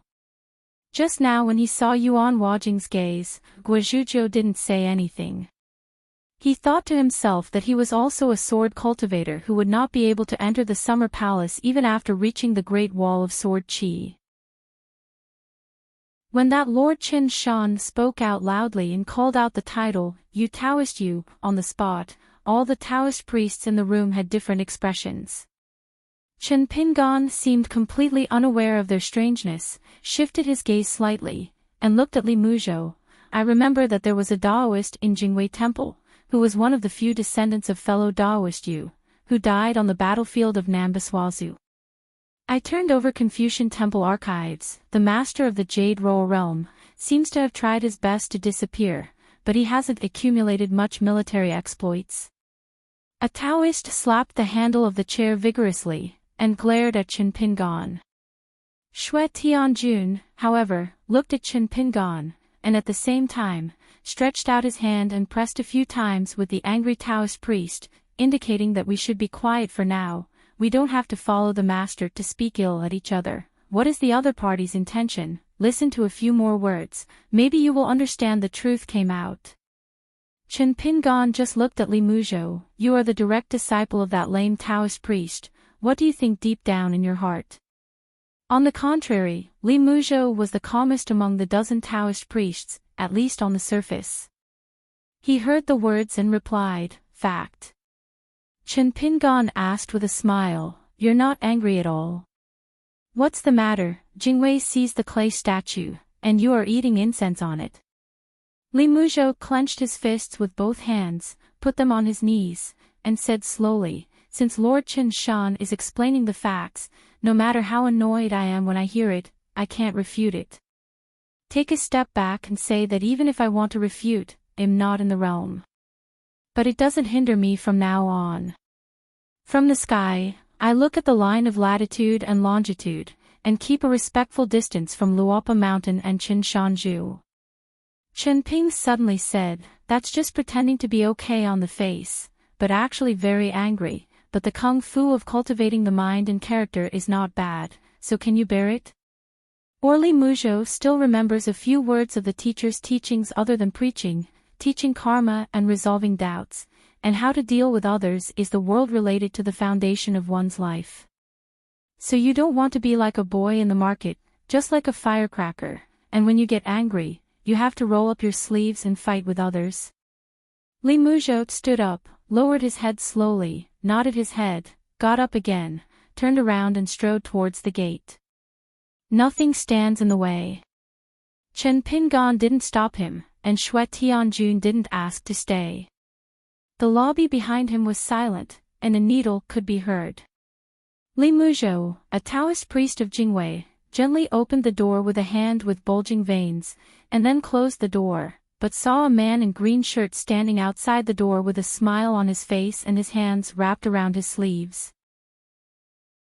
Chen Ping cupped his fists and said with a smile, it's so offending, I have to do it as a last resort. Of course, it's just for you. The rest of the Taoists in the room may not be able to accept this. Li Muzhou looked bewildered. Chen Pingan took out a yellowed paper from his sleeve, which seemed to be torn from somewhere, and handed it to Li Muzhou.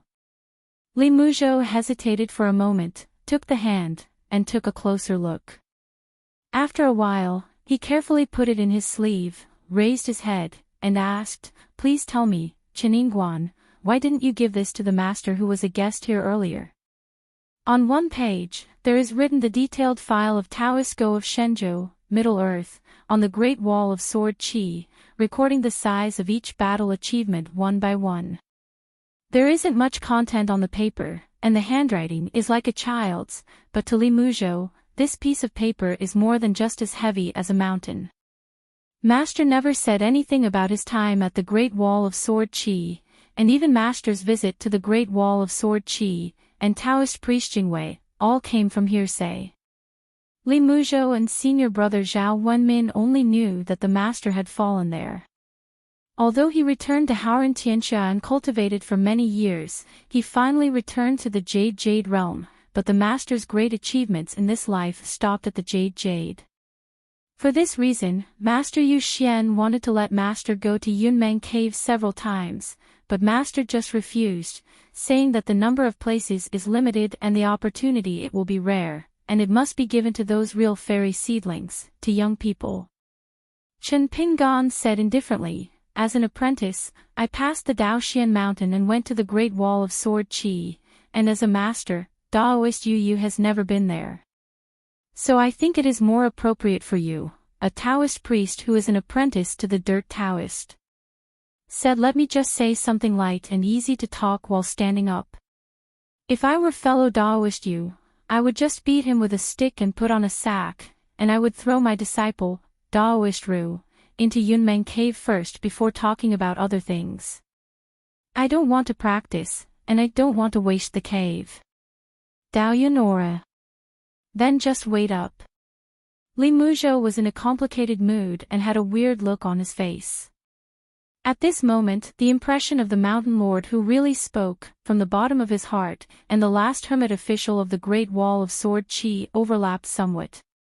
Chen Pingan smiled and said, "Don't worry about things here, you can go to the foot of the mountain and talk to Taoist Xianwei for a few more words." Li Muzhou nodded, walked a dozen steps away, and then remembered to thank the young hermit official, turned his head suddenly, only to find that Chen Pingan was still standing outside the door. Chen Pingan turned his head and smiled and said, "You genealogical monks, just now Tamiya slapped him with a slap and didn't break the chair made of ordinary materials, don't you think it strange? I sincerely admire the character of your respected Taoist master, but the way you fight on the battlefield, and the heart to fight wits and strength with the wild monks, is really hard to describe. In the Great Wall of Sword Qi, accumulated there are not many military exploits, not without reason. But having said that, if I had been sitting in the summer palace back then, instead of the former hermit official Xiao Yu, your master's combat achievements would have at least doubled." Li Muzhou deliberately omitted those heart-wrenching words, and couldn't help asking, even Xue Tianjun didn't notice. Chen Pingan smiled and said, "After all, he is an immortal. You are a senior disciple of fellow Daoist, and he is not in the realm of paper." Xue Tianjun is indeed the first person to notice something is wrong. But now he can't move, can't open his mouth and can't speak. Seeing the man in the green shirt waving his hand, Li Muzhou had no choice but to stabilize his Taoist heart, and went down the mountain to find the young Taoist priest who didn't have the wooden hairpin. Outside the sky, the two old men got together. The old scholar is in a panic, and he has to give Brother Yu a look at his shoulder. "Are you going to say something more serious? Do you need me to remind you a few words?" Yu Xian looked serious, shook his head and said, not serious at all, good scolding, very good." "I think Chen Daoyu said it lightly." The old scholar complained, "As a closed disciple, I am good at everything. The only thing I am not good enough for the time being is that I am too honest, lack a little insight, and act too decently." Yu Xian said helplessly, "Old scholar, Chen Daoyu treats my disciples and grandchildren as fools, and you also treat me as fools." The old scholar sighed first, "You can't say that, it hurts your peace and feelings. Brother Yu, he is obviously his brother but talks about two different languages. It's not very kind." Rubbing Yu Xian's shoulder with his elbow, the old scholar asked, "Brother Yu, is your strength okay?" Yu Xian turned a deaf ear to it, and just focused on the movements in that room in the human world. "It is not an exaggeration to say that I am worried. The young people in that room are all good seedlings." The old scholar who was squatting aside hesitated for a moment, and just slapped Yu Xian on the head. Yu Xian turned his head. The old scholar said, "It's light. Then I will increase my strength a little bit." "Brother Yu, why are you being polite to me, hypocritical?" Yu Xian kept silent and continued to look inside the room. In just an instant, nothing was seen. Yu Xian knew that it was the old scholar's method, so he sighed, "That's fine too. Don't worry." The old scholar patted Yu Xian on the shoulder, rubbed his hands together and laughed, worrying. "Don't you get cheap here and act good. You are the smartest businessman." Yu Xian also sighed like an old scholar, and asked with a smile, "Where are your shoulders sore?" "My brother will help you loosen your muscles and bones, keep your mind refreshed, and make you look decades younger." It turned out that there was a real Chen Pingan outside the room, and inside the room, that Chen Pingan held a cigarette stick in one hand, patted his knee with the other hand, and continued to speak nonsense there, disturbing humanity. Those who learn the Tao are as numerous as wormwood, those who have heard the Tao are as rare as rice, those who have attained the Tao are as rare as twigs and orchids, and those who prove the Tao outside the Tao are rare. Yu Xian has his own reasons for proving the Tao.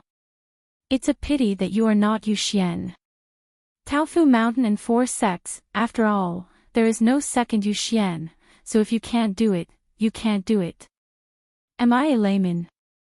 Unfortunately, everyone here, you monks who have been enjoying the blessings of the ancestors for many years, are not necessarily qualified to talk about the difference between pure and turbid, refined and vulgar. If you want to blame, blame your own. That master, the patriarch, the great patriarch. Yu Xian cultivated the Tao in this life too smoothly.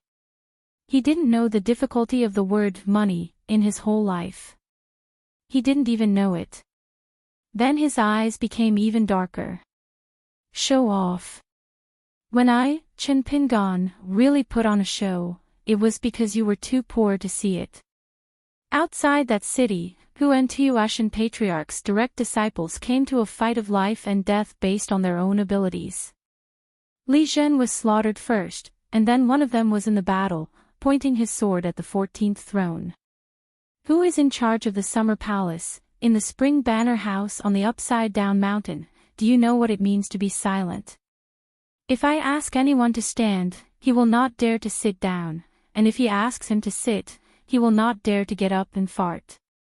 Confronting Tuyu Mountain in the Confucian Temple of China and the wild world, participating in the discussion of monks in the 14 realms by the long river of time, sitting in the center of the big formation outside the sky, and the cooperating person is Mr. Sanshan Joho, Xing Juzhong of Baidi City. It's like this outside, and when I come to my own territory, I'm not related to you Taoist priests, so I'm not allowed to show off and tell a few harsh truths.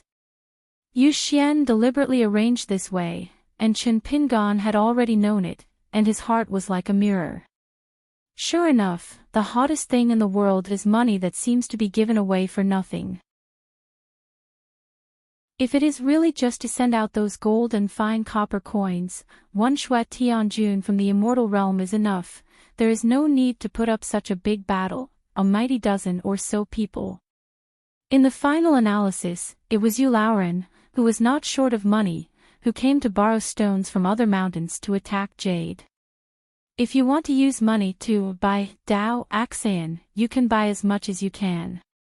The old real person can be said to have worked hard, thinking of throwing these proud sons of the sky to Luopa Mountain, taking the opportunity to sharpen the sharpness and arrogance of these great cultivators. Don't look too high, be arrogant. Everyone always feels that if they are so what, it will definitely be able to do so. It seems that if you change the position and replace someone, you can do better. The family rules are strict and the style of the family is good. Maybe they can be raised in batches and hold a superficial word of etiquette, but they may not be able to raise a reason, and it is even more difficult to grasp away. Yu Xian begged, Taoist priests in my family and mountains should see the blue sky with their eyes, and don't always stare at their 1-acre 3-point land, and care too much about the speed of several realms. Even if Yu Xian monopolized Haoran's word fu, before joining the Dao, he could not distance himself from Long Hushan Zhao and Beiju Luzhou Huolong master. Therefore, the genealogy monks of his several Dao lineages are not too arrogant. Wait until Yu Xian rushes to Fuyao continent to help Bai Yi, and then go to the outer sky to join the Dao Xinghe. The 14th realm talisman. Yu Xian naturally went to the sky. But in a sense, a certain Yu Xian stayed in Taofu Mountain to fill the Golden Peak, and even this Yu Xian went to Yuhua Mountain, Feixian Palace, Douran School and Jingwei Temple, and went to all the vassal sects.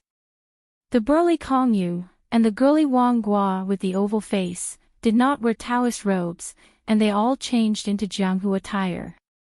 Together, they visited the crab shop and iron lock well in the town, and passed the dragon riding lane.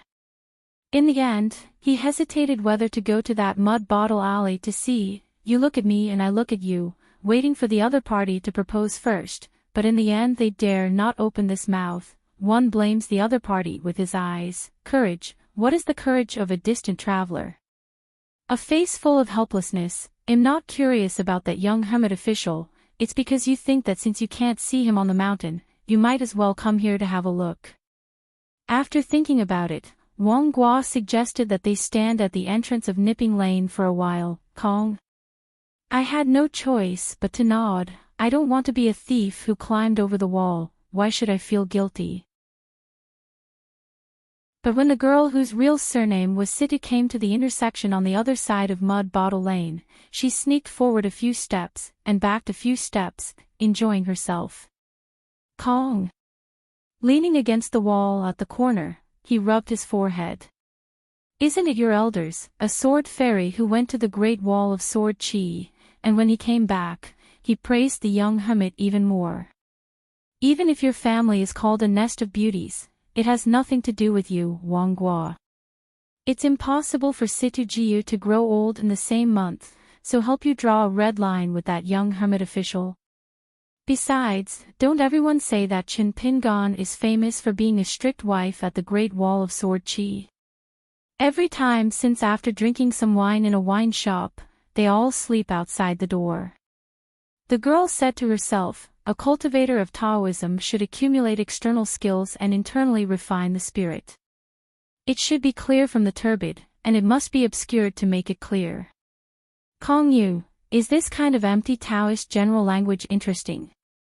Kong said lazily, I don't have much talent in cultivating Taoism. When I was young, I was found to have the aptitude to draw symbols. I fell into the pit. If I concentrate on practicing boxing, I should have come to an end by now. Someone walked slowly in Mud Bottle Alley, approaching the two strangers, and said with a smile, it's not that easy to get to the top of the mountain, and the top of the mountain is still a little bit possible. Kong smiled and said, you have the final say. The man said, if I say nothing, you can stop it. Wang Guo covered her mouth and smiled coquettishly, and restrained her smile. The girl who had already guessed the other party's identity hurriedly slapped her head. Wang Guo from the small sect, met Mr. Qin. Kong originally thought that it was not just anyone walking in the alley, but that Qin Pingan, so he quickly stood up and clasped his fists and said, Junior Kong. Chen Ping returned the salute with clasped fists, and said with a smile, it seems that fellow Taoist you values you very much. You obviously don't need to come here, but you are still here. The two looked at each other, both of them didn't understand. Chen Pingan said, take you for a stroll. Kong. He didn't dare to nod his head. Although he is a Taoist priest, he considers himself more of a pure warrior. Now that he sees a senior who can make Chao Si's nose bruised and swollen, he should be more humble. When meeting Chao Si, Confucius can be bold and ask for advice humbly. This one in front of me really didn't dare. That Wang Guo was fearless, so he nodded openly and said yes, thank you Mr. Qin. Afterwards, Kong Yu became more and more confused. This Mr. Qin, who has many identities, really took them to wander around the town, and invited them to sit at two shops in Qilong Lane, saying that they were at the New Year's Eve shop. Bought pastry, can again go to the next door, and if you meet something you like, you can get a 20% discount. Kong looked at Wang Guo from the corner of his eye, but saw that the girl's forehead was actually sweating.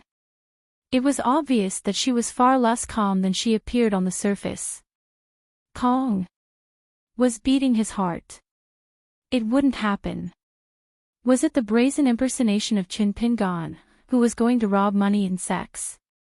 In the white mist, someone looked around, terrified in his heart, only heard his voice, but could not see him. Tamiya, you will have to pay for breaking the chair.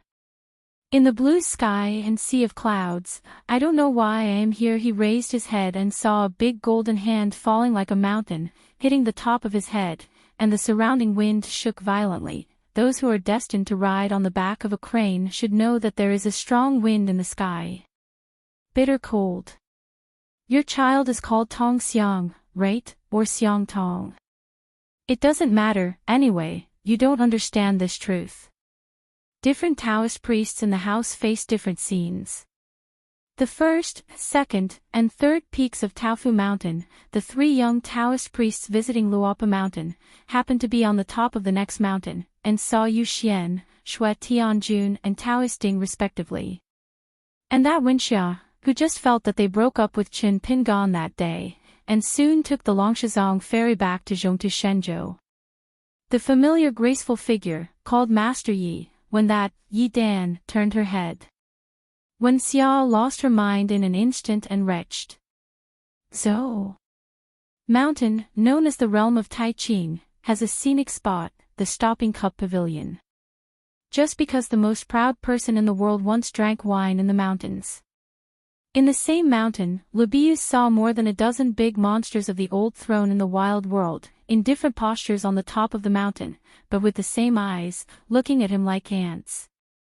However, Zhu Zishou, who was walking alone, was in the gazebo, and he was the most proud in the world when he saw that peerless person.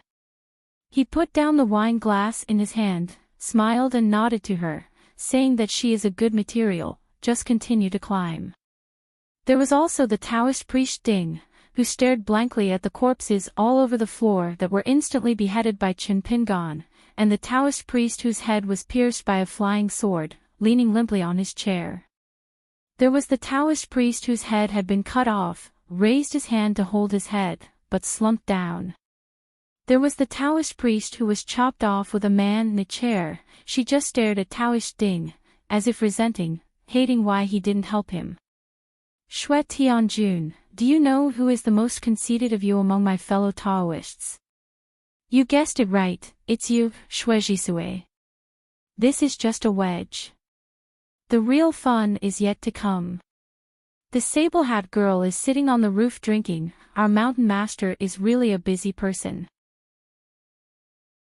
There are more than 2 flowers in the house, one for each.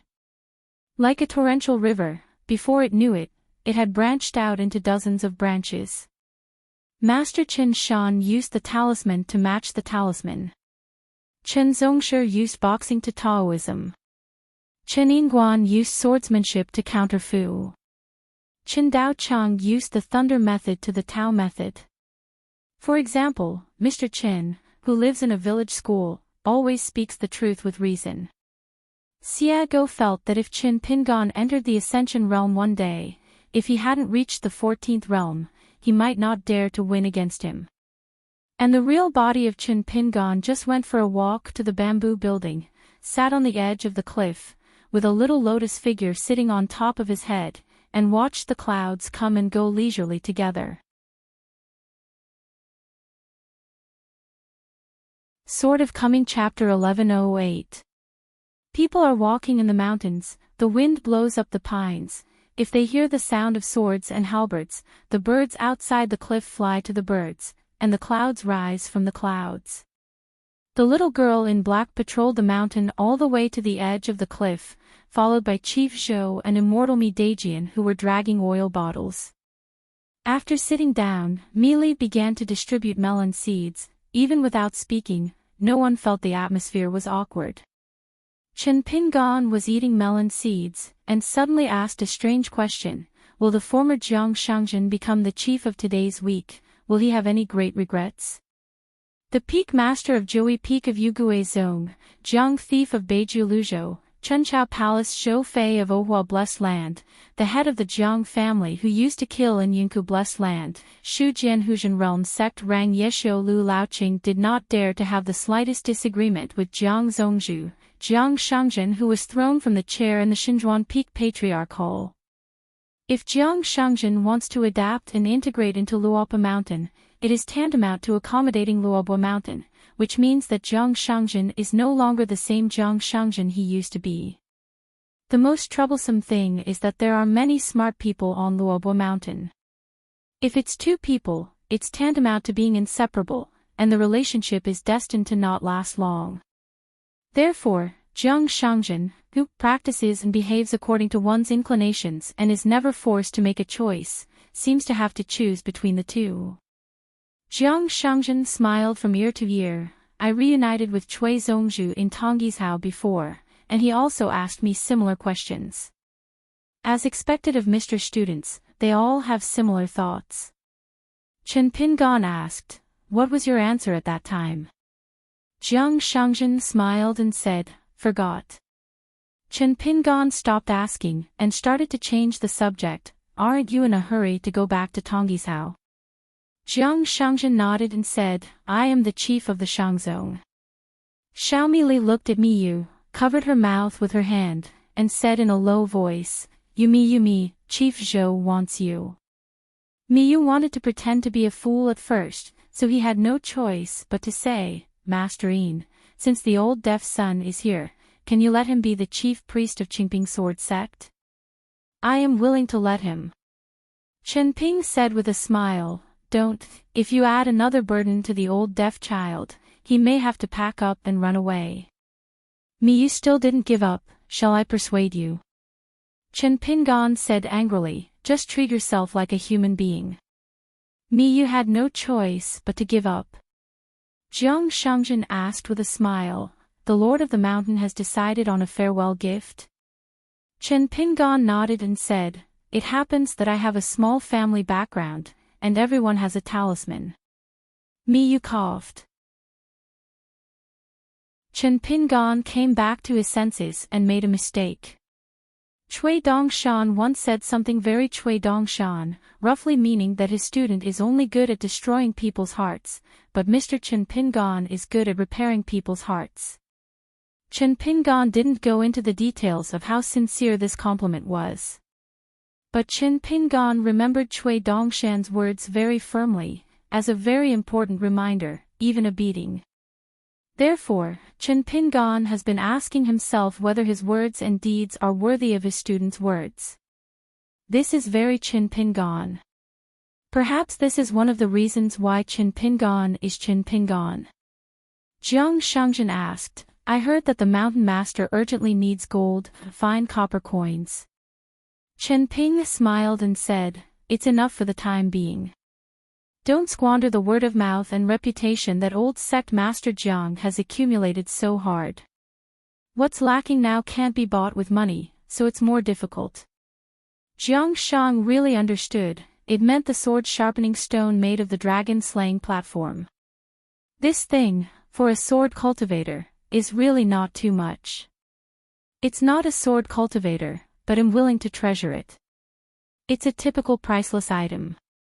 The number of sword cultivators flying swords is not absolutely linked to their killing power and future achievements. In the Great Wall of Sword Qi, there are only one flying sword of their own destiny that can pierce through the barren formation. For thousands of years, there have been many sword immortals. But no sword cultivator in the world would despise himself for having an extra flying sword. There are not many sword cultivators with 2 natal flying swords. Compared with 1, the number has shown a precipitous decrease. As for sword cultivators with as many as 3 flying swords, it cannot be said that there are only a handful of sword cultivators in the 10,000-year history of the Sword Qi Great Wall, but if you give a piece of paper to the Summer Palace, you will not be satisfied with your name. Yugizong's youngest master of Jiui Peak in history, the young Qiu Ji, has 3 natal flying swords. Among the 9 children, Yao Xiaoyan, who is the most inconspicuous, has 3. Pei Min, one of Haoran's 3 best swordsmanship, has 4. Pei Min is also the sword repairer with the most flying swords that Chen Pingan knows so far. Jiang Shangzhen said, "Only when a sword cultivator talks about this, will he feel that there is only 1 natal flying sword, and there are still some benefits left." Miyu asked in his heart, "Master Yingguan, Chief Zhou, and I will return to Tonggishao in a swaggering way, and then take a sneaky trip to Longji Mountain. The voiceover of Mi Deji Anxian is that we secretly cut off a few pieces to solve the urgent need first." Chen Ping angrily said with a smile, "I am the master of Dali now, give me a sneak peek." There were 2 execution platforms in the ancient heavenly court, one of which was called Zhanlong Platform, which was shattered in the Battle of Ascension to the sky and fell into the world. The 2 largest pieces are the Dragon's Ridge Mountain in the Lizhu Cave, which was built with the top of the Ningfu Mountain in the Great Wall of Sword Qi. The Hill of the Gazebo. According to Lu Yan of Chunyang, Longji Mountain has many ancient names, such as Jinin, Tianbi, Fengche, Liaoding, etc. There used to be a Dongtian Kuokang cave in the mountain, which was the most important geomantic treasure in the ancient Shu land. And Ningyao once entrusted Zhang Lu, the gatekeeper of Daoxian Mountain, to Chen Pingon of the Stork Inn, a piece of dragon-cutting platform shaped like a long inkstone, one side of which was engraved with innocence. Thinking about it, there is the meaning of Tianbi and Zhinin, each taking a group of words. When Chen Ping heard about Lu Yan's revelation, he asked Ningyao. Ningyao said that it was the meaning of the boss sword fairy who sent this thing back then. It's just that Chen Qingda's comment on Chen Pingan's remarks on Ninjio's side at that time was not very pleasant. The boss sword immortal said that the poor boy was not dark, he was not really handsome, although his eyes were piercing, but it made him even darker, and his appearance was ugly. But anyway, the boy Wu Fu, who can travel thousands of miles across the sea, almost lost his life in Jialonggu, crossing the inverted mountain, just to give you a sword for Ning girl, met, drank a little wine, dare to say that I like you well. The shameless person who pursues the woman he likes, his kid has acquired the essence, not to mention that he still has a tenacity in him, which is not bad. Since he likes you and you don't hate him, you should express it anyway. I think that dragon-slaying stone is very good, he has it in his hometown, and the money lover already knows how expensive it is. He is not yet a chi refining a scholar, let alone a sword cultivator. If on the way back to his hometown, for example, in that stinky lotus-nosed lotus-blush land, the kid was lucky enough to rebuild the Chongqing Bridge. If he was short of money one day, in order to break through the situation, he would be willing to sell it at a high price, or secretly with him. Whoever pawns this thing shows that this person is poor and uncertain, and it is definitely not a good match. Especially if you become a sword cultivator in the future, you will be tempted by the realm and sword refining, and secretly spend this side of Zanlongtai. Ning girl, don't be fooled by his rhetoric, this kind of man is still unacceptable.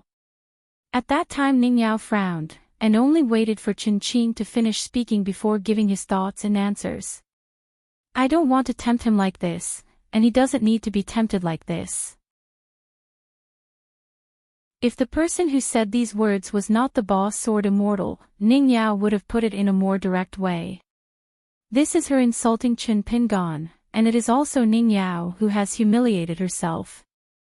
Chen Qingdu couldn't help laughing at that time, and said with emotion, love is invincible, and Ningyao is no exception.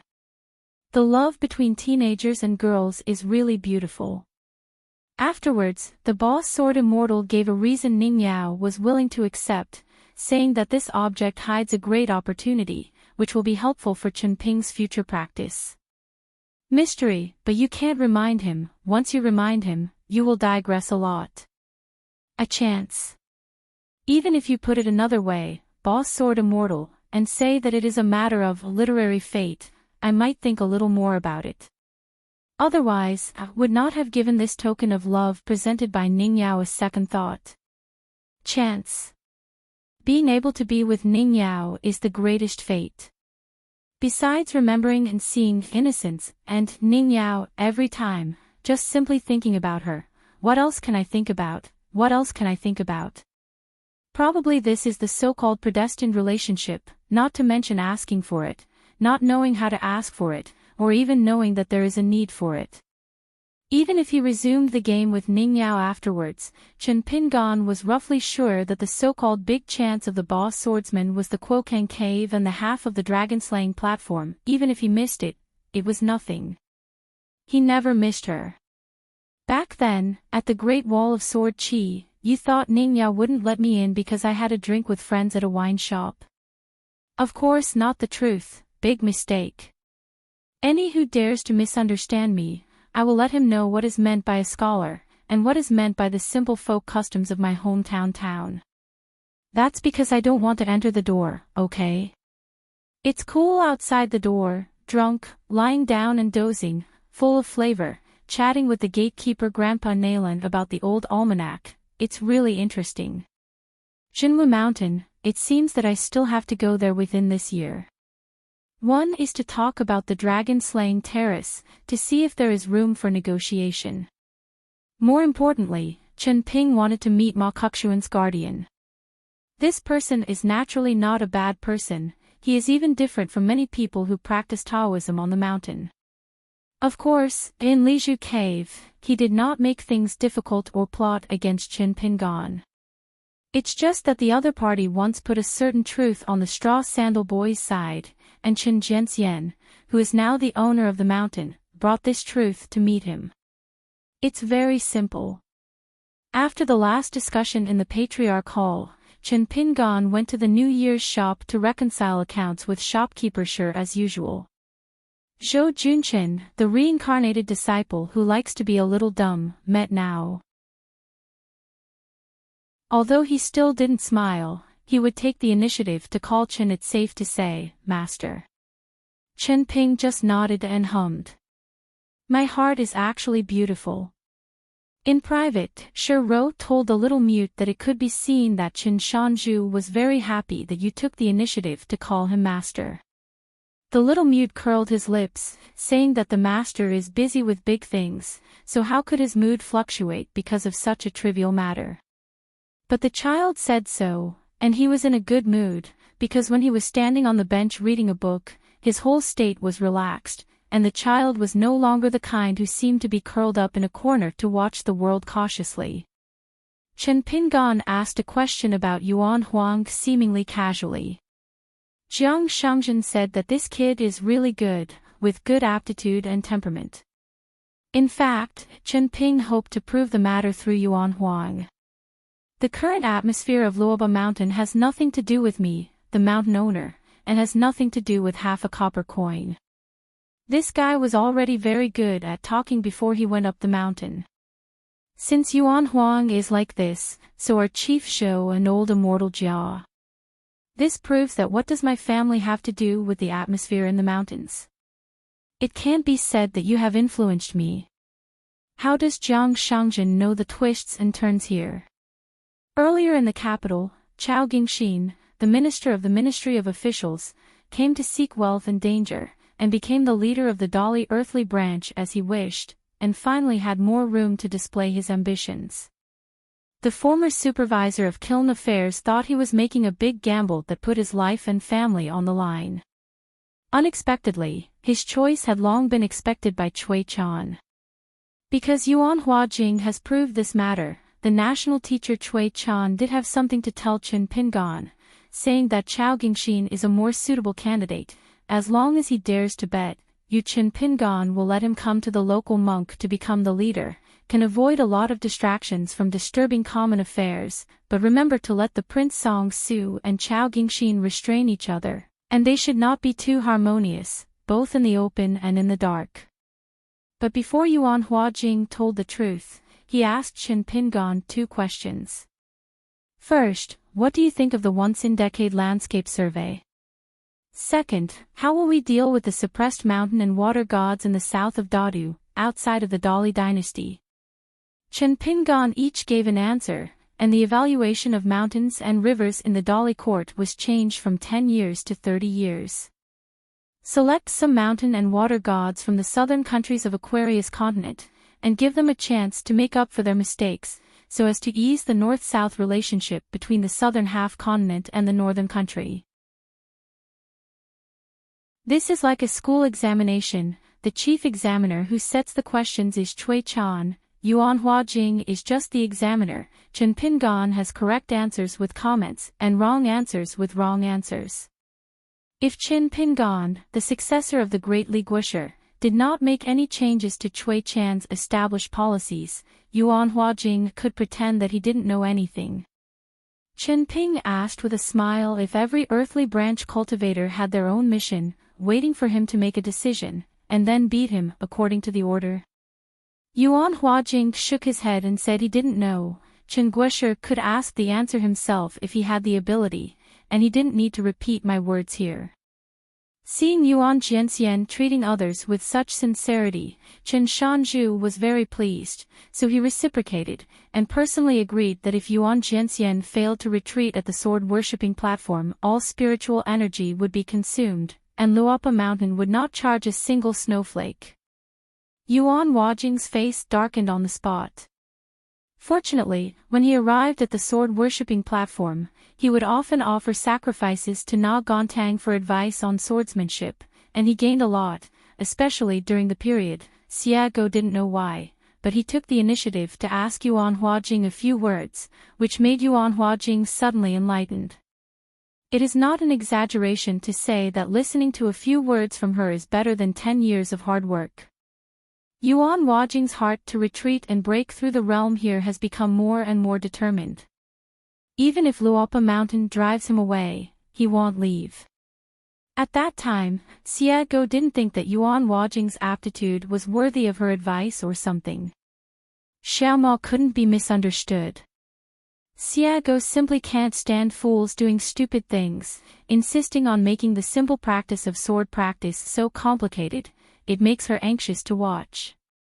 It's like a boy in a school doing the simplest arithmetic problem, 1 plus 9 2 plus 8 3 plus 7, all equals 10, you little Yuanine, why do you have to add 1 plus 2 plus 3 or something? The key it was an accidental addition of 1, 2, 3, and then subtraction or even multiplication and division.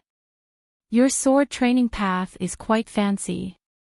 Seeing that, Xiago wanted to press Yuan Huajing's head on the ground. It was 10, she knew the answer was 10 at a glance.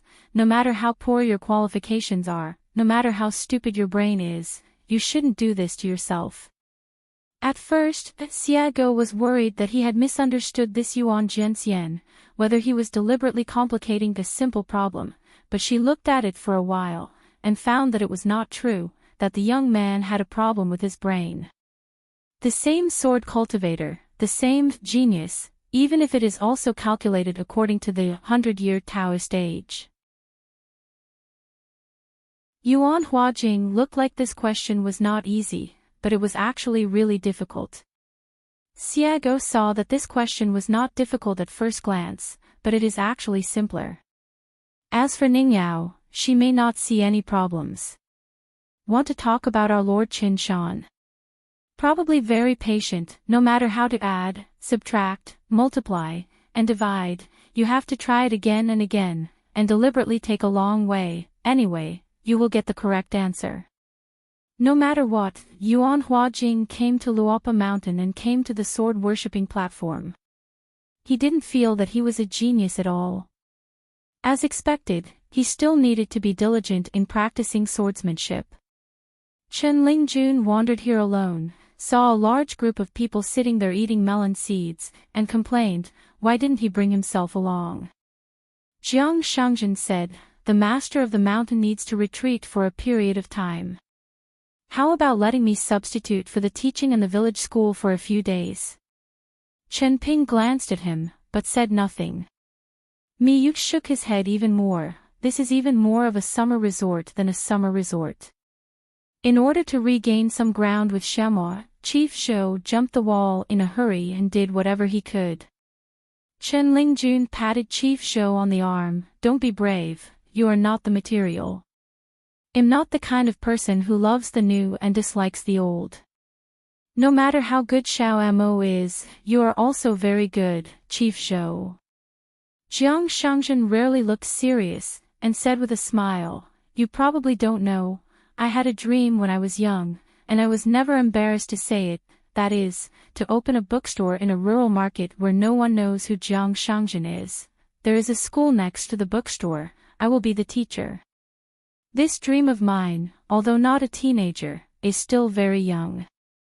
Shanzhu, if you are worried that I can teach better than you, then just pretend I didn't say anything.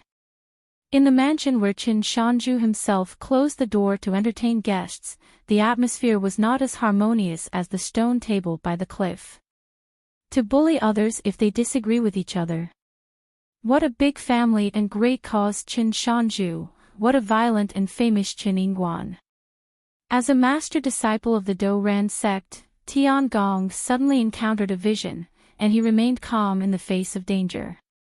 He first protected himself with a talisman array, and then sacrificed a few spirit treasures, which illuminated the surroundings with hundreds of feet of light, dispelled the fog, and asked, "Chen, what does the mountain master want to do?" That guy was still pretending to be a ghost, unwilling to show his real body, and asked instead, "Why don't you ask a more meaningful question?" While stabilizing his Tao heart, Tiangong made a formula with one hand, and pulled out 100-foot-long fire dragon from his sleeve, wandering the ground, and then swept away the mist, which was faintly visible. Standing on the surface of the water, he looked closely now. Every water pattern seems to be an ancient talisman. Tamiya was shocked. Is it a ready-made talisman formation in Luoba Mountain? Was it used by Chen Pingon, or was it impromptu without anyone noticing? Tamiya was silent for a moment. The seat was still placed behind him. He finally realized it later, and asked with a sneer, "Chen Shanzhu arranged for us to live in this house. Is it just to show off the talisman at this moment? I just want to know how far the ancestor talisman of Do Ran sent to open the mountain line, the Huajiao crossing the river talisman, can sweep away in one go, and how wide the water surface can be crossed." Chen Ping's voice came from behind, as if he was standing on the chair. Tamiya was driving the talisman fire dragon, slamming it back with lightning speed. Tamiya turned his head in a daze, and saw that the man in the green shirt and long coat was indeed standing behind the chair, with his hands on the top of the chair, looking at himself with a smile. And the talisman fire dragon that went straight to the green shirt, for some reason, became smaller and smaller. The closer it was to Chen Pingon, the smaller it was, and it seemed to be no more than a foot away from Chen Ping's forehead, and the raging fire dragon never stopped, but Chen Ping turned a blind eye, as if he was sure that this talisman could not touch him at all. It stands to reason that this talisman has already traveled more than 10 miles in an instant, probably because there is still a layer of realm in the small world of this talisman array, which is blocked between the two of them, like a natural moat, which is difficult to cross. Chen Pingon remained motionless, lying on the other side of the chair, and the old said, "If the talisman can speak, then this talisman of mine can make you this talisman. You can't stop complaining.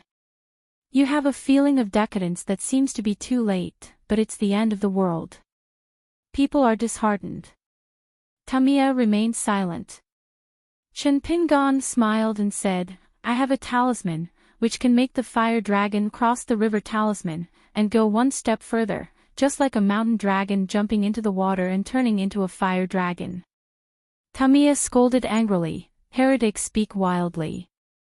Chen Pingon asked with a smile, "Since the fire dragon is doomed to be difficult to cross the river, it will succeed in crossing the water. We are also idle when we are idle, so why not guess, what is the name of my talisman?" Tamiya was reluctant to give his guess, "Shikui talisman." Experts have lofty words, and adults have big words. As the ancient saying goes, if you take half of a stick a foot long, it will last forever. As the most obsessed Taoist of the Do Ran sect, Tamiya still has some vision and knowledge. Chen Pingon nodded, "That's right. Let's guess again, what material is the talisman paper made of?" Tiangong said slowly, "The long river of time and light is made into talisman paper, so it has special effects. You can use talismans to refine talismans, just like running water. This kind of talisman method is the essence of Feixingong's folding talisman." Chen Pingon asked with a smile, "A Taoist tree blooms with 5 flowers. The Do Ran sect and the Feixian Palace are different sections. After all, they have the same origin and worship the same ancestor. Knowing that the stacking talisman is very useful, why don't you refer to each other?" Tamiya hesitated to speak, but finally remained speechless. The stern-faced young Xiangtong, who was praised by Yang Xianbao of Hebei Peak as a cultivating genius who has the closest talisman attainment to Xian, was suppressed at the foot of the mountain by the golden palm as big as a mountain, sitting cross-legged, and sacrificed countless a natal object, which can support that mountain character. He was squatting not far away in a green shirt, puffing out clouds of smoke, and when this person occasionally tapped the ground lightly with a cigarette stick, Xiang Tong would turn red in the face and struggle harder. Chen Pingan asked with a smile, whether it is Tong Xiang or Xiang Tong, they are all geniuses. Since they are geniuses, they must be learned after a few glances. I heard that Taofu Mountain often holds Taoist meetings, and the 5 sects will practice talismans. Discussing Taoism and learning from each other's strengths, why didn't you master the Do Ran sect's mountain opening talismans? Could it be that you didn't participate once? Do you feel that you are the only genius among the disciples of the 5 sects? Can you become the second in Yushuan? Who gave you the confidence? Master Yang Xianbao. Or is it because she took you to Yunmeng Cave several times? Xiangtong's face was livid. After all, the young man seldom went out, racked his brains, and finally managed to swear a few words that he thought were swearing. Chen Ping smiled and said, "Swear more. I live in the mountains and don't know the mountains. I don't know what the Hebei Peak is, and I don't know what the Taofu Mountain is." Yang Xianbao himself cultivates the talisman method. He is a master, and he is a disciple of Taoism. She protected you too well, and it backfired. In the future, when Xiangtong dies secretly, or goes down the mountain to practice his life and death, when he looks back at his life, the one who praises and kills Xiangtong is Yang Xianbao. Little baby, you must be worthy of your master Yang Xuanbo's pampering and expectations. Don't let her be sad and kill thousands of Xinshi once, and make her regret it. Xiangtong's arms were numb, his neck was sore, and the mountain above his head was getting lower and lower. The boy had to lower his head more and more. The most hateful thing is that the man surnamed Qin intentionally added another mountain to the mountain every time he said it, forcing him to nod and say yes again and again. Relying on Taoism and realm, how dare you insult people like this? Xiangtong's eyes lit up suddenly, and saw a familiar female crown forcefully broke through the formation, broke the barrier, stepped out of the gate, and said indifferently to the man in blue, "Master Qin, please stop in moderation, how to preach, you are an outsider, don't point fingers at me." Not waiting for Hebei Peak Yang Xianbao to say the last word foot, in an instant, with a flash of sword light, the head of the female crown fell to the ground, and her eyes met Xiangtong's. Xiang Tong was terrified, even though he knew that the master was a fake and the matter was not true, his Tao heart still lost in an instant, and the mountain crashed down, as if his real body was crushed into a meat paste and his soul was turned into powder. The next moment, go, little baby, there is no realm for the time being, no identity, purely as a mortal with the naked eye. I will show you a few glimpses of the world of mortals, and my experience will broaden my mind with mountains and rivers through the ages. Trivial things sharpen our Tao heart. Teach a Xiangtong who has lost his master how to live in this world, and see if he can find a place to stand in the world by himself. Walking on Mount Zhu, Lu Biyu raised his head and saw the mighty king throne monster on the top of the mountain. He guarded his Tao heart and told himself that what he saw was nothing but illusion. As a result, the monster Zhu Yan smashed him down with a stick, engulfing him infinitely. Taoist and murderous, Lu Biyu's eyes widened, and he retreated subconsciously. The long stick was pressed against Lu Biyu's head. Tao Axian was really vulnerable, so with a single blow, it would be so difficult to kill dozens of Yu Xian's disciples and grandchildren. Zhu Zishou, as a bystander, I have a word of advice. You don't have to regard Shui Jisue as a god, especially don't respect him as the way of heaven. You look up to him, but you also underestimate yourself. Shui Jisue, as a heavenly monarch and the lord of the first palace, do you need to introspect yourself a bit? Don't talk about the heavenly monarch of other families. According to the inheritance of Xianzhu, there is no problem for those who learn from others to live like others and die like others, but if they are apprentices, they are not like the master at all, and they are not similar in form and spirit. Why? Shui Tianjun wants to deceive the master and destroy the ancestors, and replace him. The female crown Baifeng, who is so talented and can eat talismans to increase her way and break her realm, has already eaten countless rare talismans that she has never heard of or seen before in a cage of boundless void, but the more she eats, the higher her realm becomes. Ben Yupu, immortal, Feishing. But the more she eats, the thinner she becomes. Throw out a piece of runelight, as small as a mustard seed, and you can blow up those ancient stars, or cut them into two halves, and you can stir up the bright galaxies so that the stars are shifted, and you can move and arrange them at will. Celestial phenomena. She was going to throw up. Dao Sherding looked at the house, the corpses all over the floor, the horrific scene, his heart just rippled slightly and then calmed down. False, so it is. Even if it is true, Ding Daoshi is even more so. People who practice the Tao, why bother to talk about good and evil? Where there is good and evil, there is right and wrong, and when there is right and wrong, if you live in a secluded mountain and practice the Tao, you just roll around in the world of mortals. I am afraid that the heart of the Tao is not pure. He was born in a blessed place, and before he went to the mountain to practice Taoism, he had witnessed and experienced a lot of suffering in the world.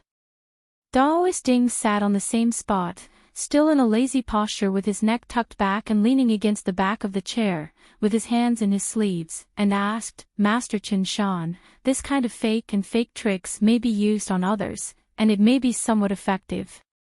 To deal with Xiao Dao, it may be winking for the blind. The man holding a tobacco pole and crossing his legs smiled and said, Daoish Ding, the way is too many to perish, and scholars are perishing because of many ways. Dao Sherding changed to a more comfortable sitting position so that he would not be sleepy anymore, and said with a serious look, if Qin Shanju wants to persuade people with reason, it may not be useful either, so why not use another method, such as using strength to convince people? At least it can make Xiao Dao feel dissatisfied. Unlike now, Master Qin is wasting time and spiritual energy of heaven and earth, and Xiao Dao also thinks that Master Qin is wasting Xiaodao's time. Just like that when Xia, who showed off to you earlier with Confucian Temple and Mr. Sheeping relationship, she didn't take it seriously, she felt that your state of mind is not worthy of so many titles, and you are just someone who likes to say who you know at the table. It's just that I know you Xian. Xiao Dao is the same, things are different and the reason is the same, it's useless to let Xiao Dao look down on Qin Shanju, it's unnecessary. Dao Sherding didn't expect the man to nod his head seriously, and said, then change another method, let you get what you want, and convince people with strength. A moment later, Dao Sherding, with a bruised nose and swollen face, lay on the ground and wiped his nose with his hand, blood was all over his hand. Daoist Ding still smiled and said, Qin Jianxian, does this stop here? Chen Pingan, who was standing nearby, smiled, what you rely on is indeed not in external objects, but in your own ingenuity, and in seeking the Tao. Otherwise, you won't even know how to bypass the inner demons and get into the jade shell smoothly. You can think of a shortcut. Of course you don't believe me if you say you've gone astray. Ding Daoshi's eyes blurred, and he changed from lying down to standing, hanging in the air overlooking the mountains and rivers of the earth, and saw two mountains, cut off by the river water on the ground, bounded by a long river. Two scenes appeared, one of which was a mountain range. On the side of the river, there are hundreds of peaks stretching, but on the other side of the river, there are only a few peaks. Each mountain is higher than the other, but the road is obvious. And the other mountain range is connected by a long bridge across the river. There are few peaks on one side, but there are thousands of mountains on the other side. One mountain releases one mountain barrier. It is just a rough road, but no high mountains stand tall. The next moment, Dao Sherding was standing on the long bridge, and Chen Pingan stood aside with his sleeves covered, sealing memories with talismans, bypassing inner demons with shortcuts, and passing the bridge by luck. It's not useless, it's very useful, it's just that it can't be used in the stage from nascent soul to Yupu. Have you never thought about why you have the seeking truth of returning to the original and becoming a fairy after entering the Jade Realm? Smart people who learn Taoism. Taoist Ding, I don't need to scare you. Just wait. When you reach the bottleneck of Yupu realm, you will have to pay off your debts. You have been cultivating Taoism in the mountains. Nuan, come to Fry life, it will definitely make you miserable. Taoist Ding sighed softly when he heard the words, every family has scriptures that are hard to recite. There is no way to do it. Master Chen Shan, you don't know. I didn't mean to be clever, but I had no choice but to make such a bad plan. Yuhua Mountain has a large number of high-level people with a lot of knowledge, so no one stops you. How about a few words of advice? They didn't think that I could come up with such a shortcut. When they realize it, it's a foregone conclusion. As the elders of the master, they can't beat me to the bottom and go back from nascent soul again. There is no unparalleled road in the sky. Why don't you ask the Patriarch Yu Xian? Who do you think Patriarch Yu is? See if you want to see, ask if you want to ask. Do you know how many disciples and grandchildren of Patriarch Yu are there? How many Taoist priests are there in one mountain and 4 schools? How many letters do you need to answer when you appear in the Taoist temple to fill in the Golden Peak? How many Taoist priests you meet every day? And how many general affairs you have to deal with that must be personally reviewed by him?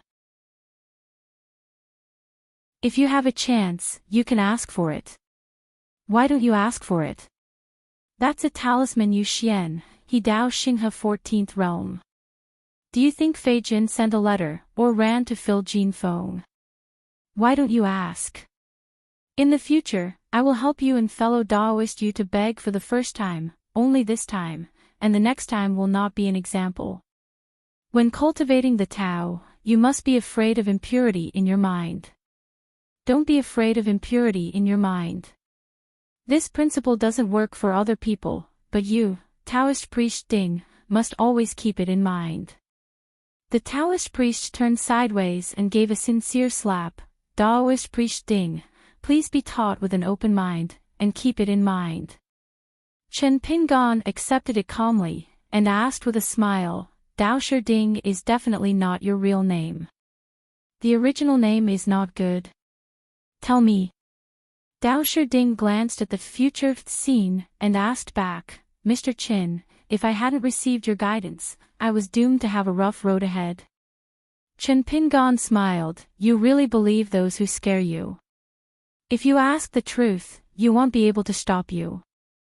Dao Ding was stunned at first, and then smiled, asking all over the sky to pay back the money. He asked, Mr. Chin, why did you deliberately use those words as an opening remark to make Xiao Dao, Wen Xia, and us all treat you a little less? Chen Ping asked back, if you don't know what your contempt is, if you know what your emphasis is? I want to know what the commonality of you genealogical monks is, and I also want to know your uniqueness and differences. Fellow Daoist Ding, you are not vulgar when it comes to cultivating the Tao. As for preaching, you are still far behind. Do you have any disciples now? Daoist Ding said with a smile, I haven't accepted apprentices yet.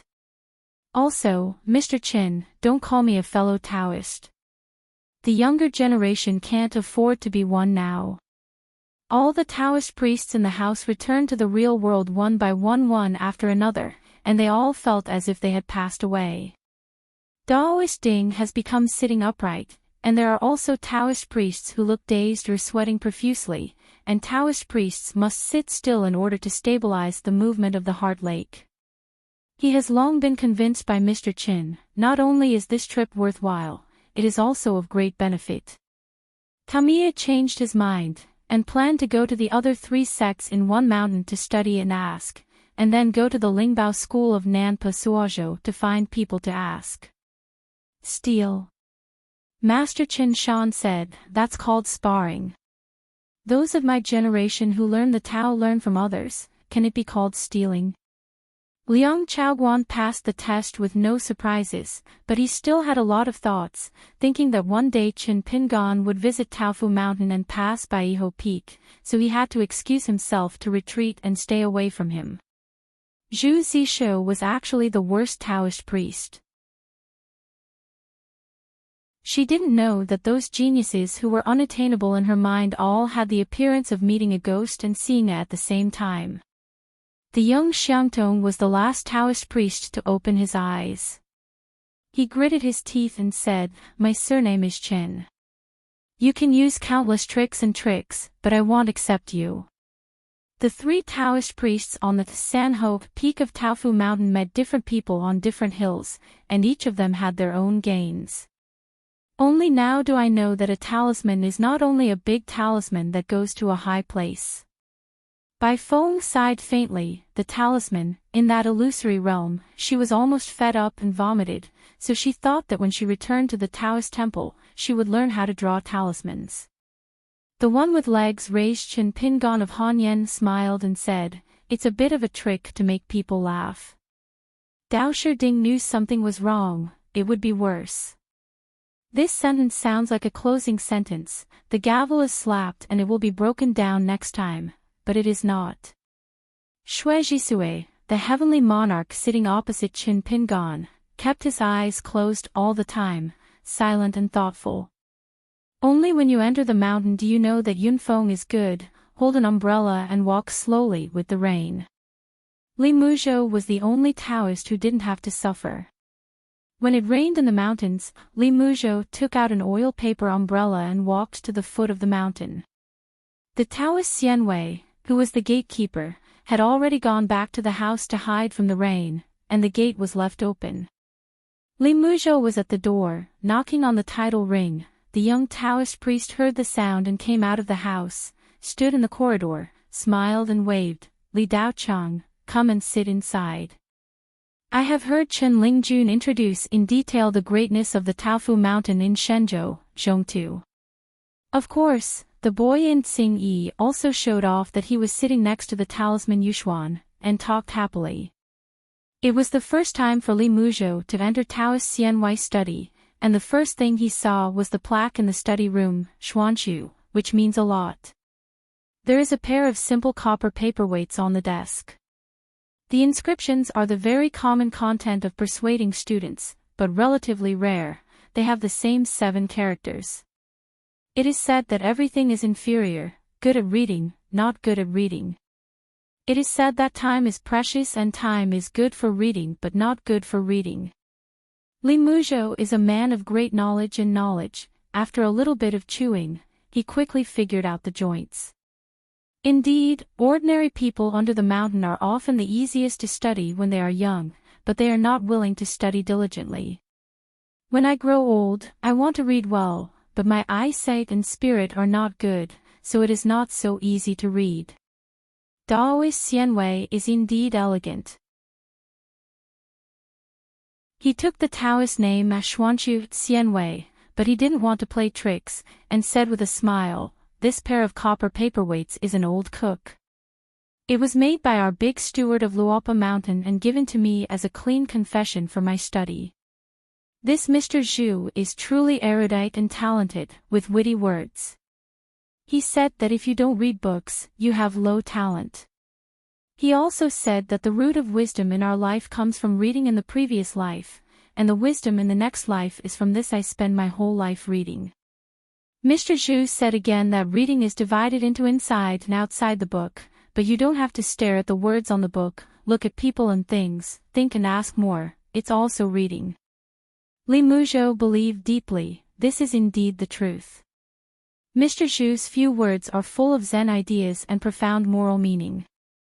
No wonder when I passed by the house that never seemed to be closed, I saw the old gentleman painting in the main room, painting a lotus flower in ink, spreading a very long but narrow piece of rice paper on the table, and letting the man named Jingqing the boy in Tsing Yi drag the rice paper, a branch of ink lotus. The stem was more than 10 feet long, and it was written in one stroke. Energetic and hardy. Li Muzhou was originally a master of danqing, so seeing this scene, he had to admire him. Xianwei is used to the rivers and lakes, fake Taoist priests, real rivers and lakes, so he smiled and said, Li Dao Chang can make such an evaluation, and he is almost somewhere. Li Muzhou asked, the book's here. Xianwei moved a chair and said, look at it and flip through it. Daoist Li regards this as his study. Anyway, some serious books that I read a lot are already hidden in the drawer.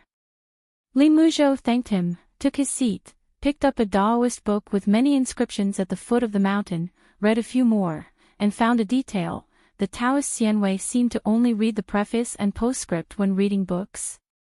Obviously, the content of the main text, those long and cumbersome texts, the owner doesn't need to read at all, just turn the pages and scan to get the general idea.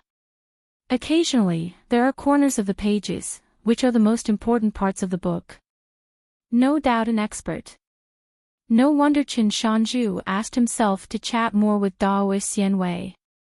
Xianwei felt guilty, but it was rare to have a serious Taoist master, sitting in his study, thinking about asking for advice. There were doubts everywhere on the corners of those pages. Learning is too low, and cultivation is too difficult. It is not easy for a scholar to live in the capital. For those who cultivate the Tao, it is difficult to live in the mountains.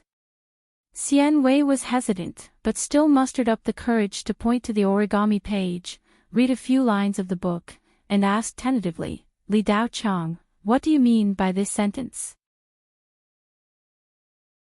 Li Muzhou listened to that sentence in his ears, stared at the contents of the book with his eyes, and what he was thinking in his heart was, did the Taoist master Xianwei mean something?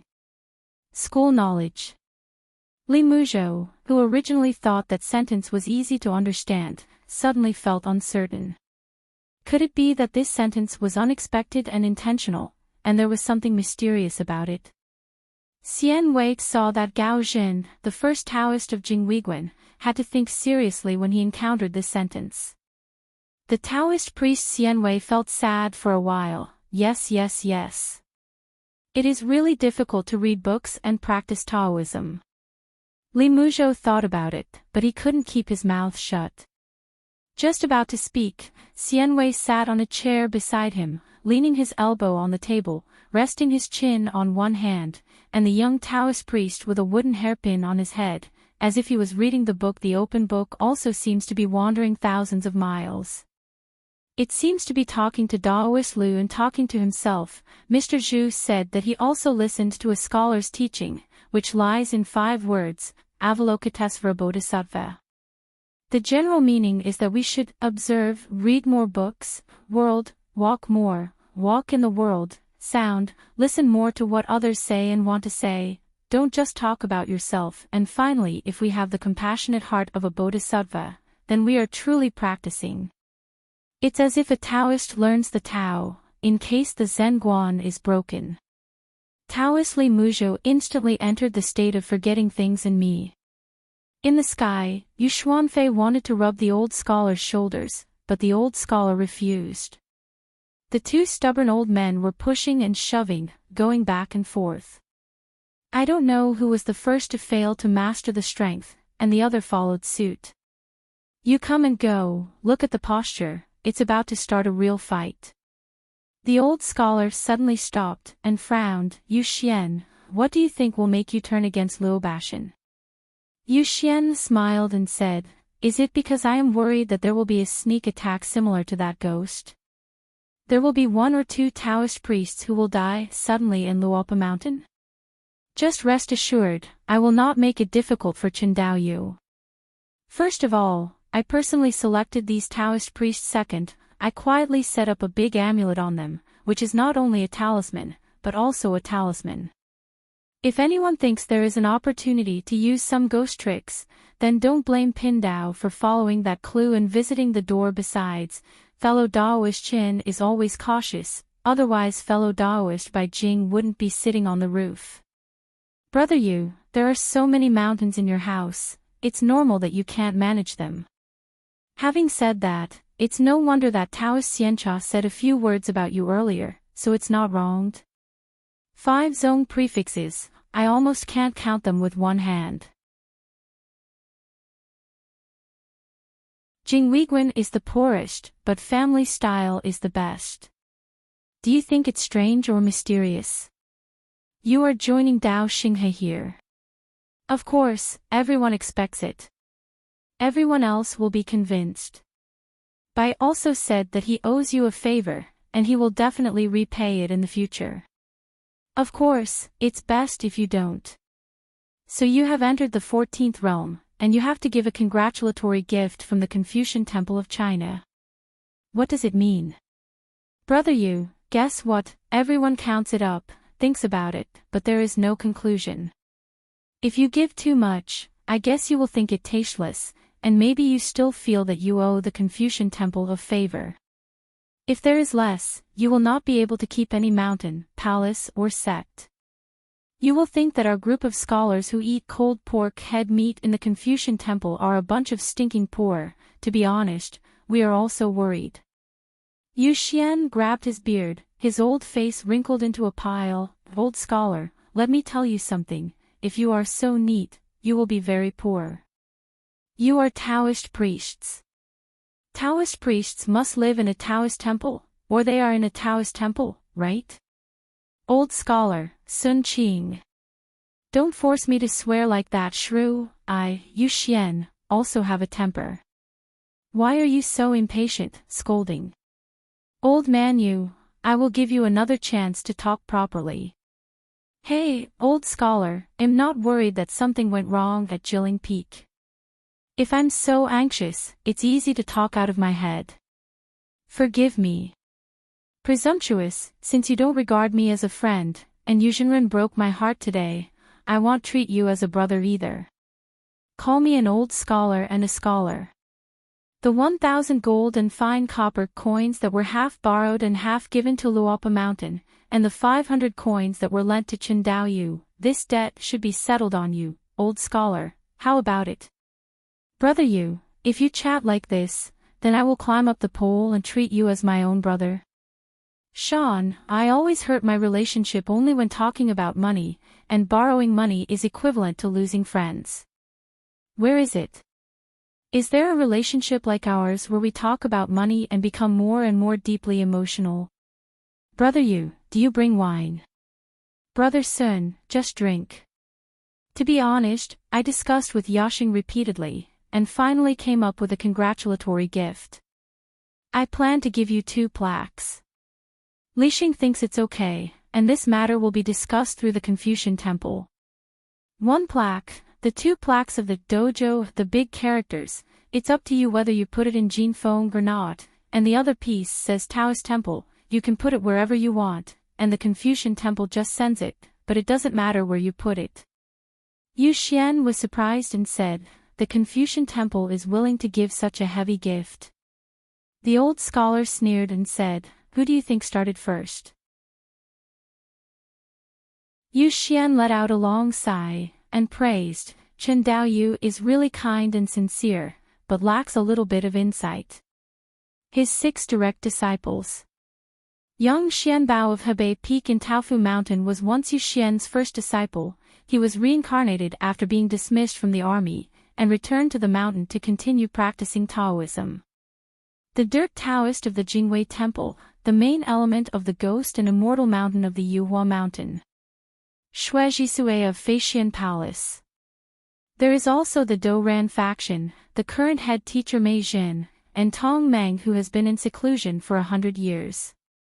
Of course, Yu Xian still has a young disciple who is hidden, but for the time being, let Jingwei Temple help teach Taoism. After all, it is not suitable to take him to Xinghe to practice together. It has always been Yu Xian's purpose to accept disciples to first settle down and then preach the Taoism and art. This time, Shui Jisue was deliberately asked to protect the Tao.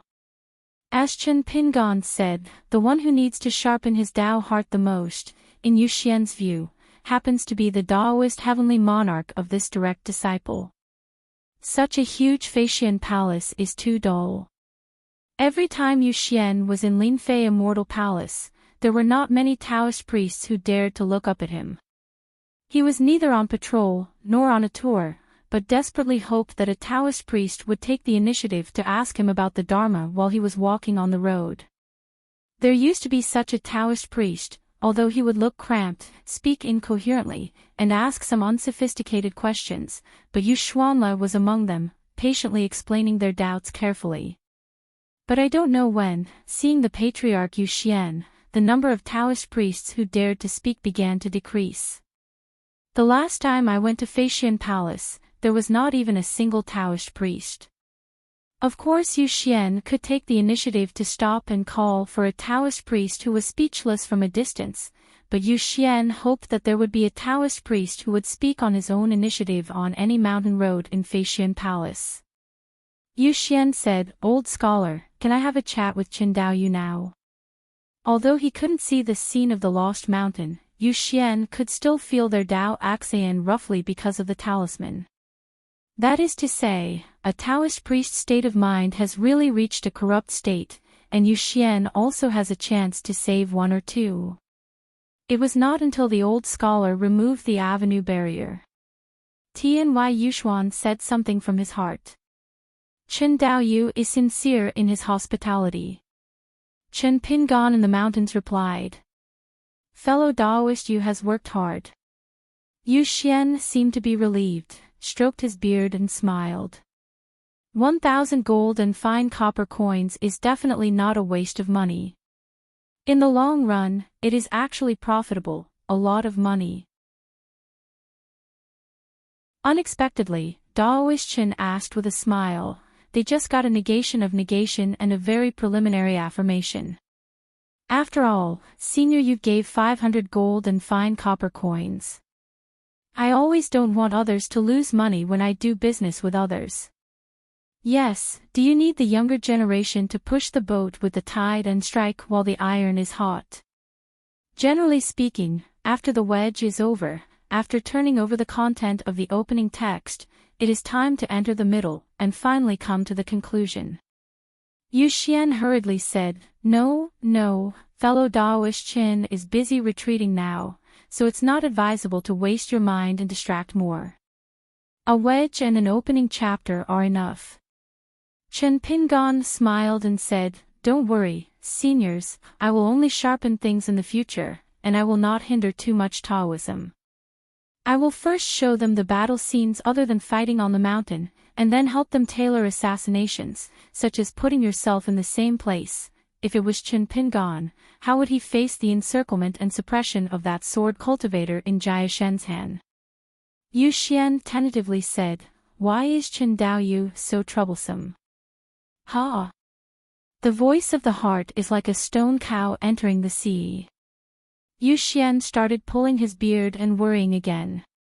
In fact, it is the same way as Zhulu Chui Qing who helped Chen Pingon and Pei Qian teach boxing. Let people retreat first and there is no way to retreat, and they are cornered, and there is no room for maneuver. For example, Taoist Ding is very proud of his talent in cultivation, knowledge and intelligence.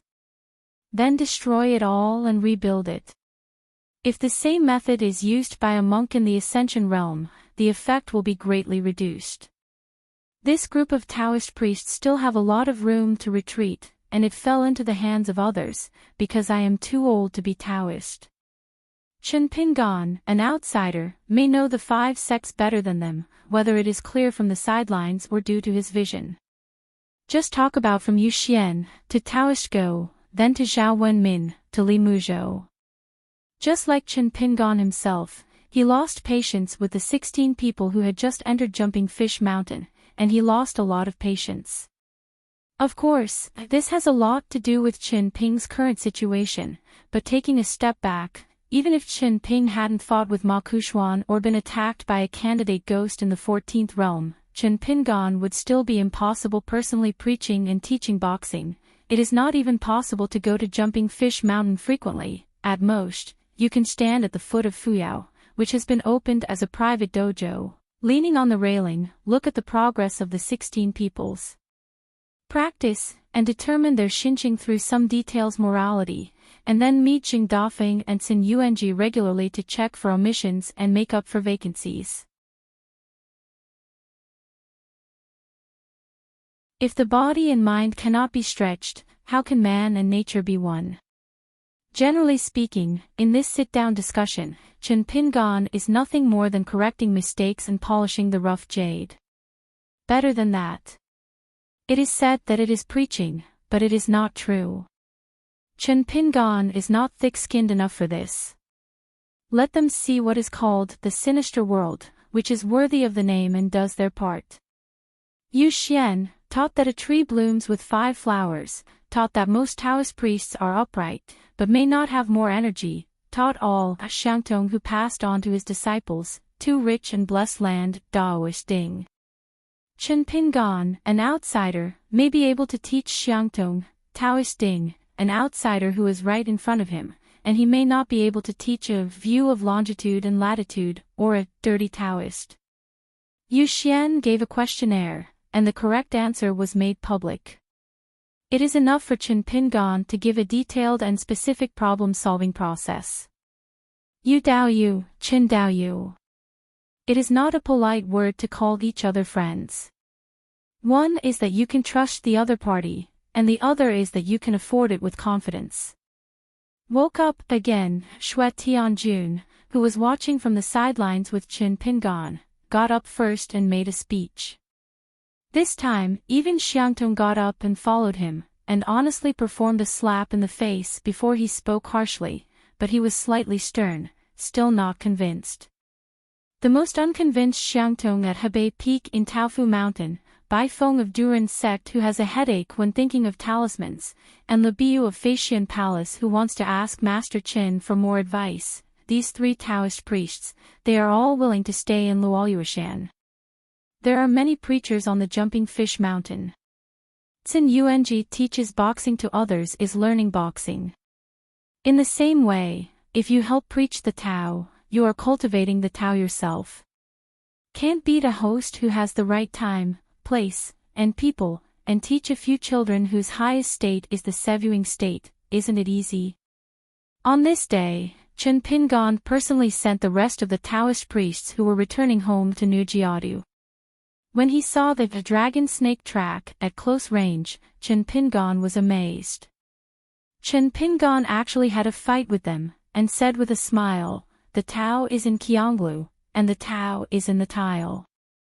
The Tao is in the talisman, and the Tao is outside the Tao.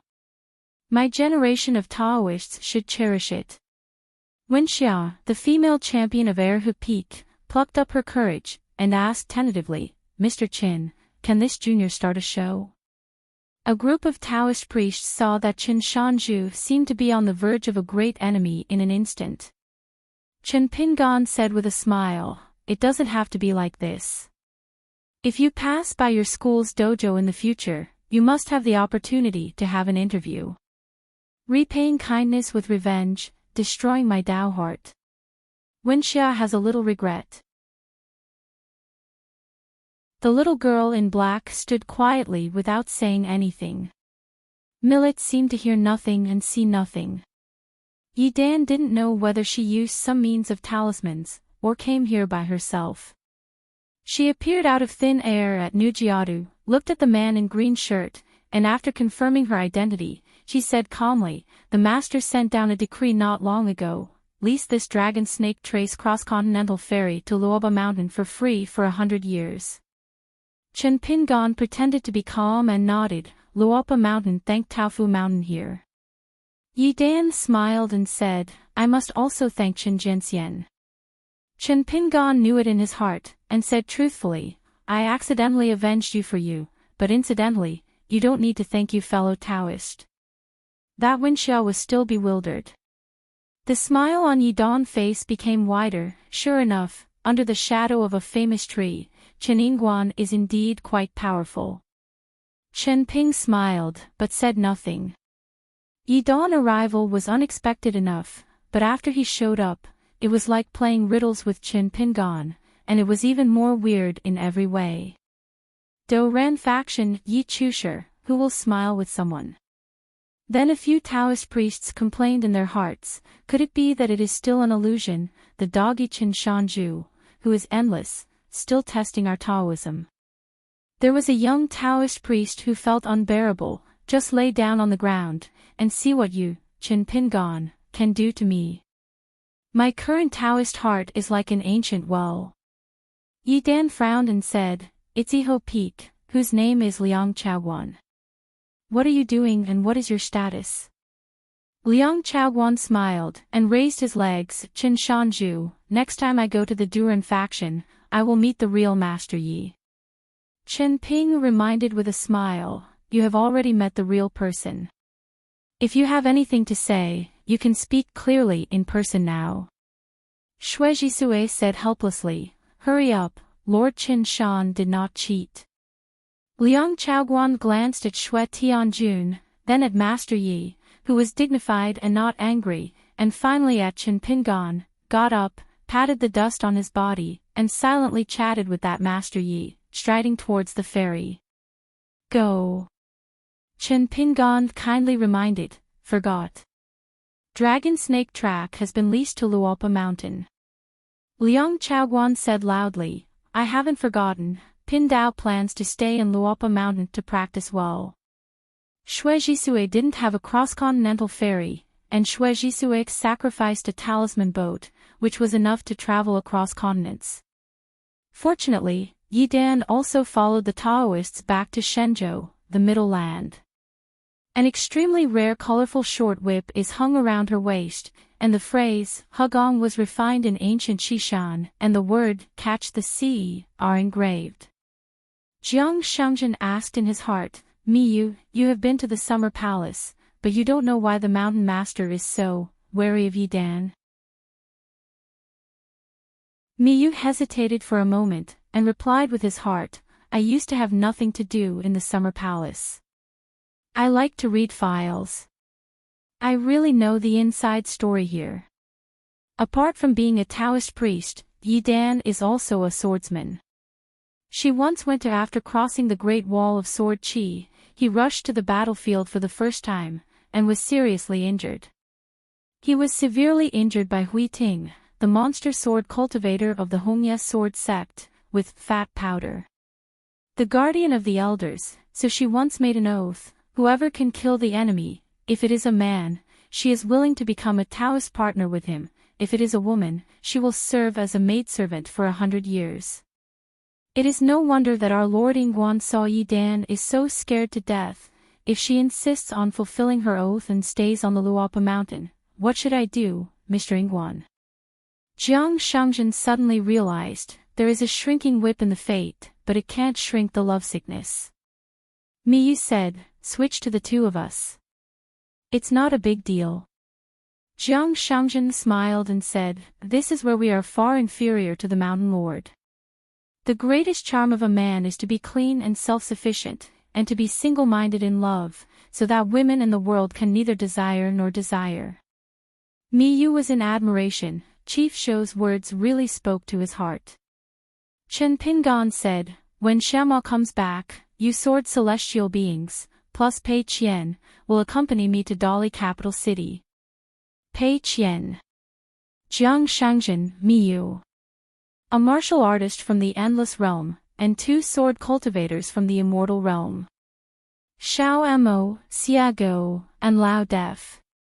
This is another 3 sword cultivators of Ascension Realm. Chen Pingon, the new national teacher of the Great Li Dynasty, will appear in the court hall for the first time. You're tuning in to the Journey of the Soul YouTube channel. Don't forget to subscribe and join us on this journey to catch the most captivating stories.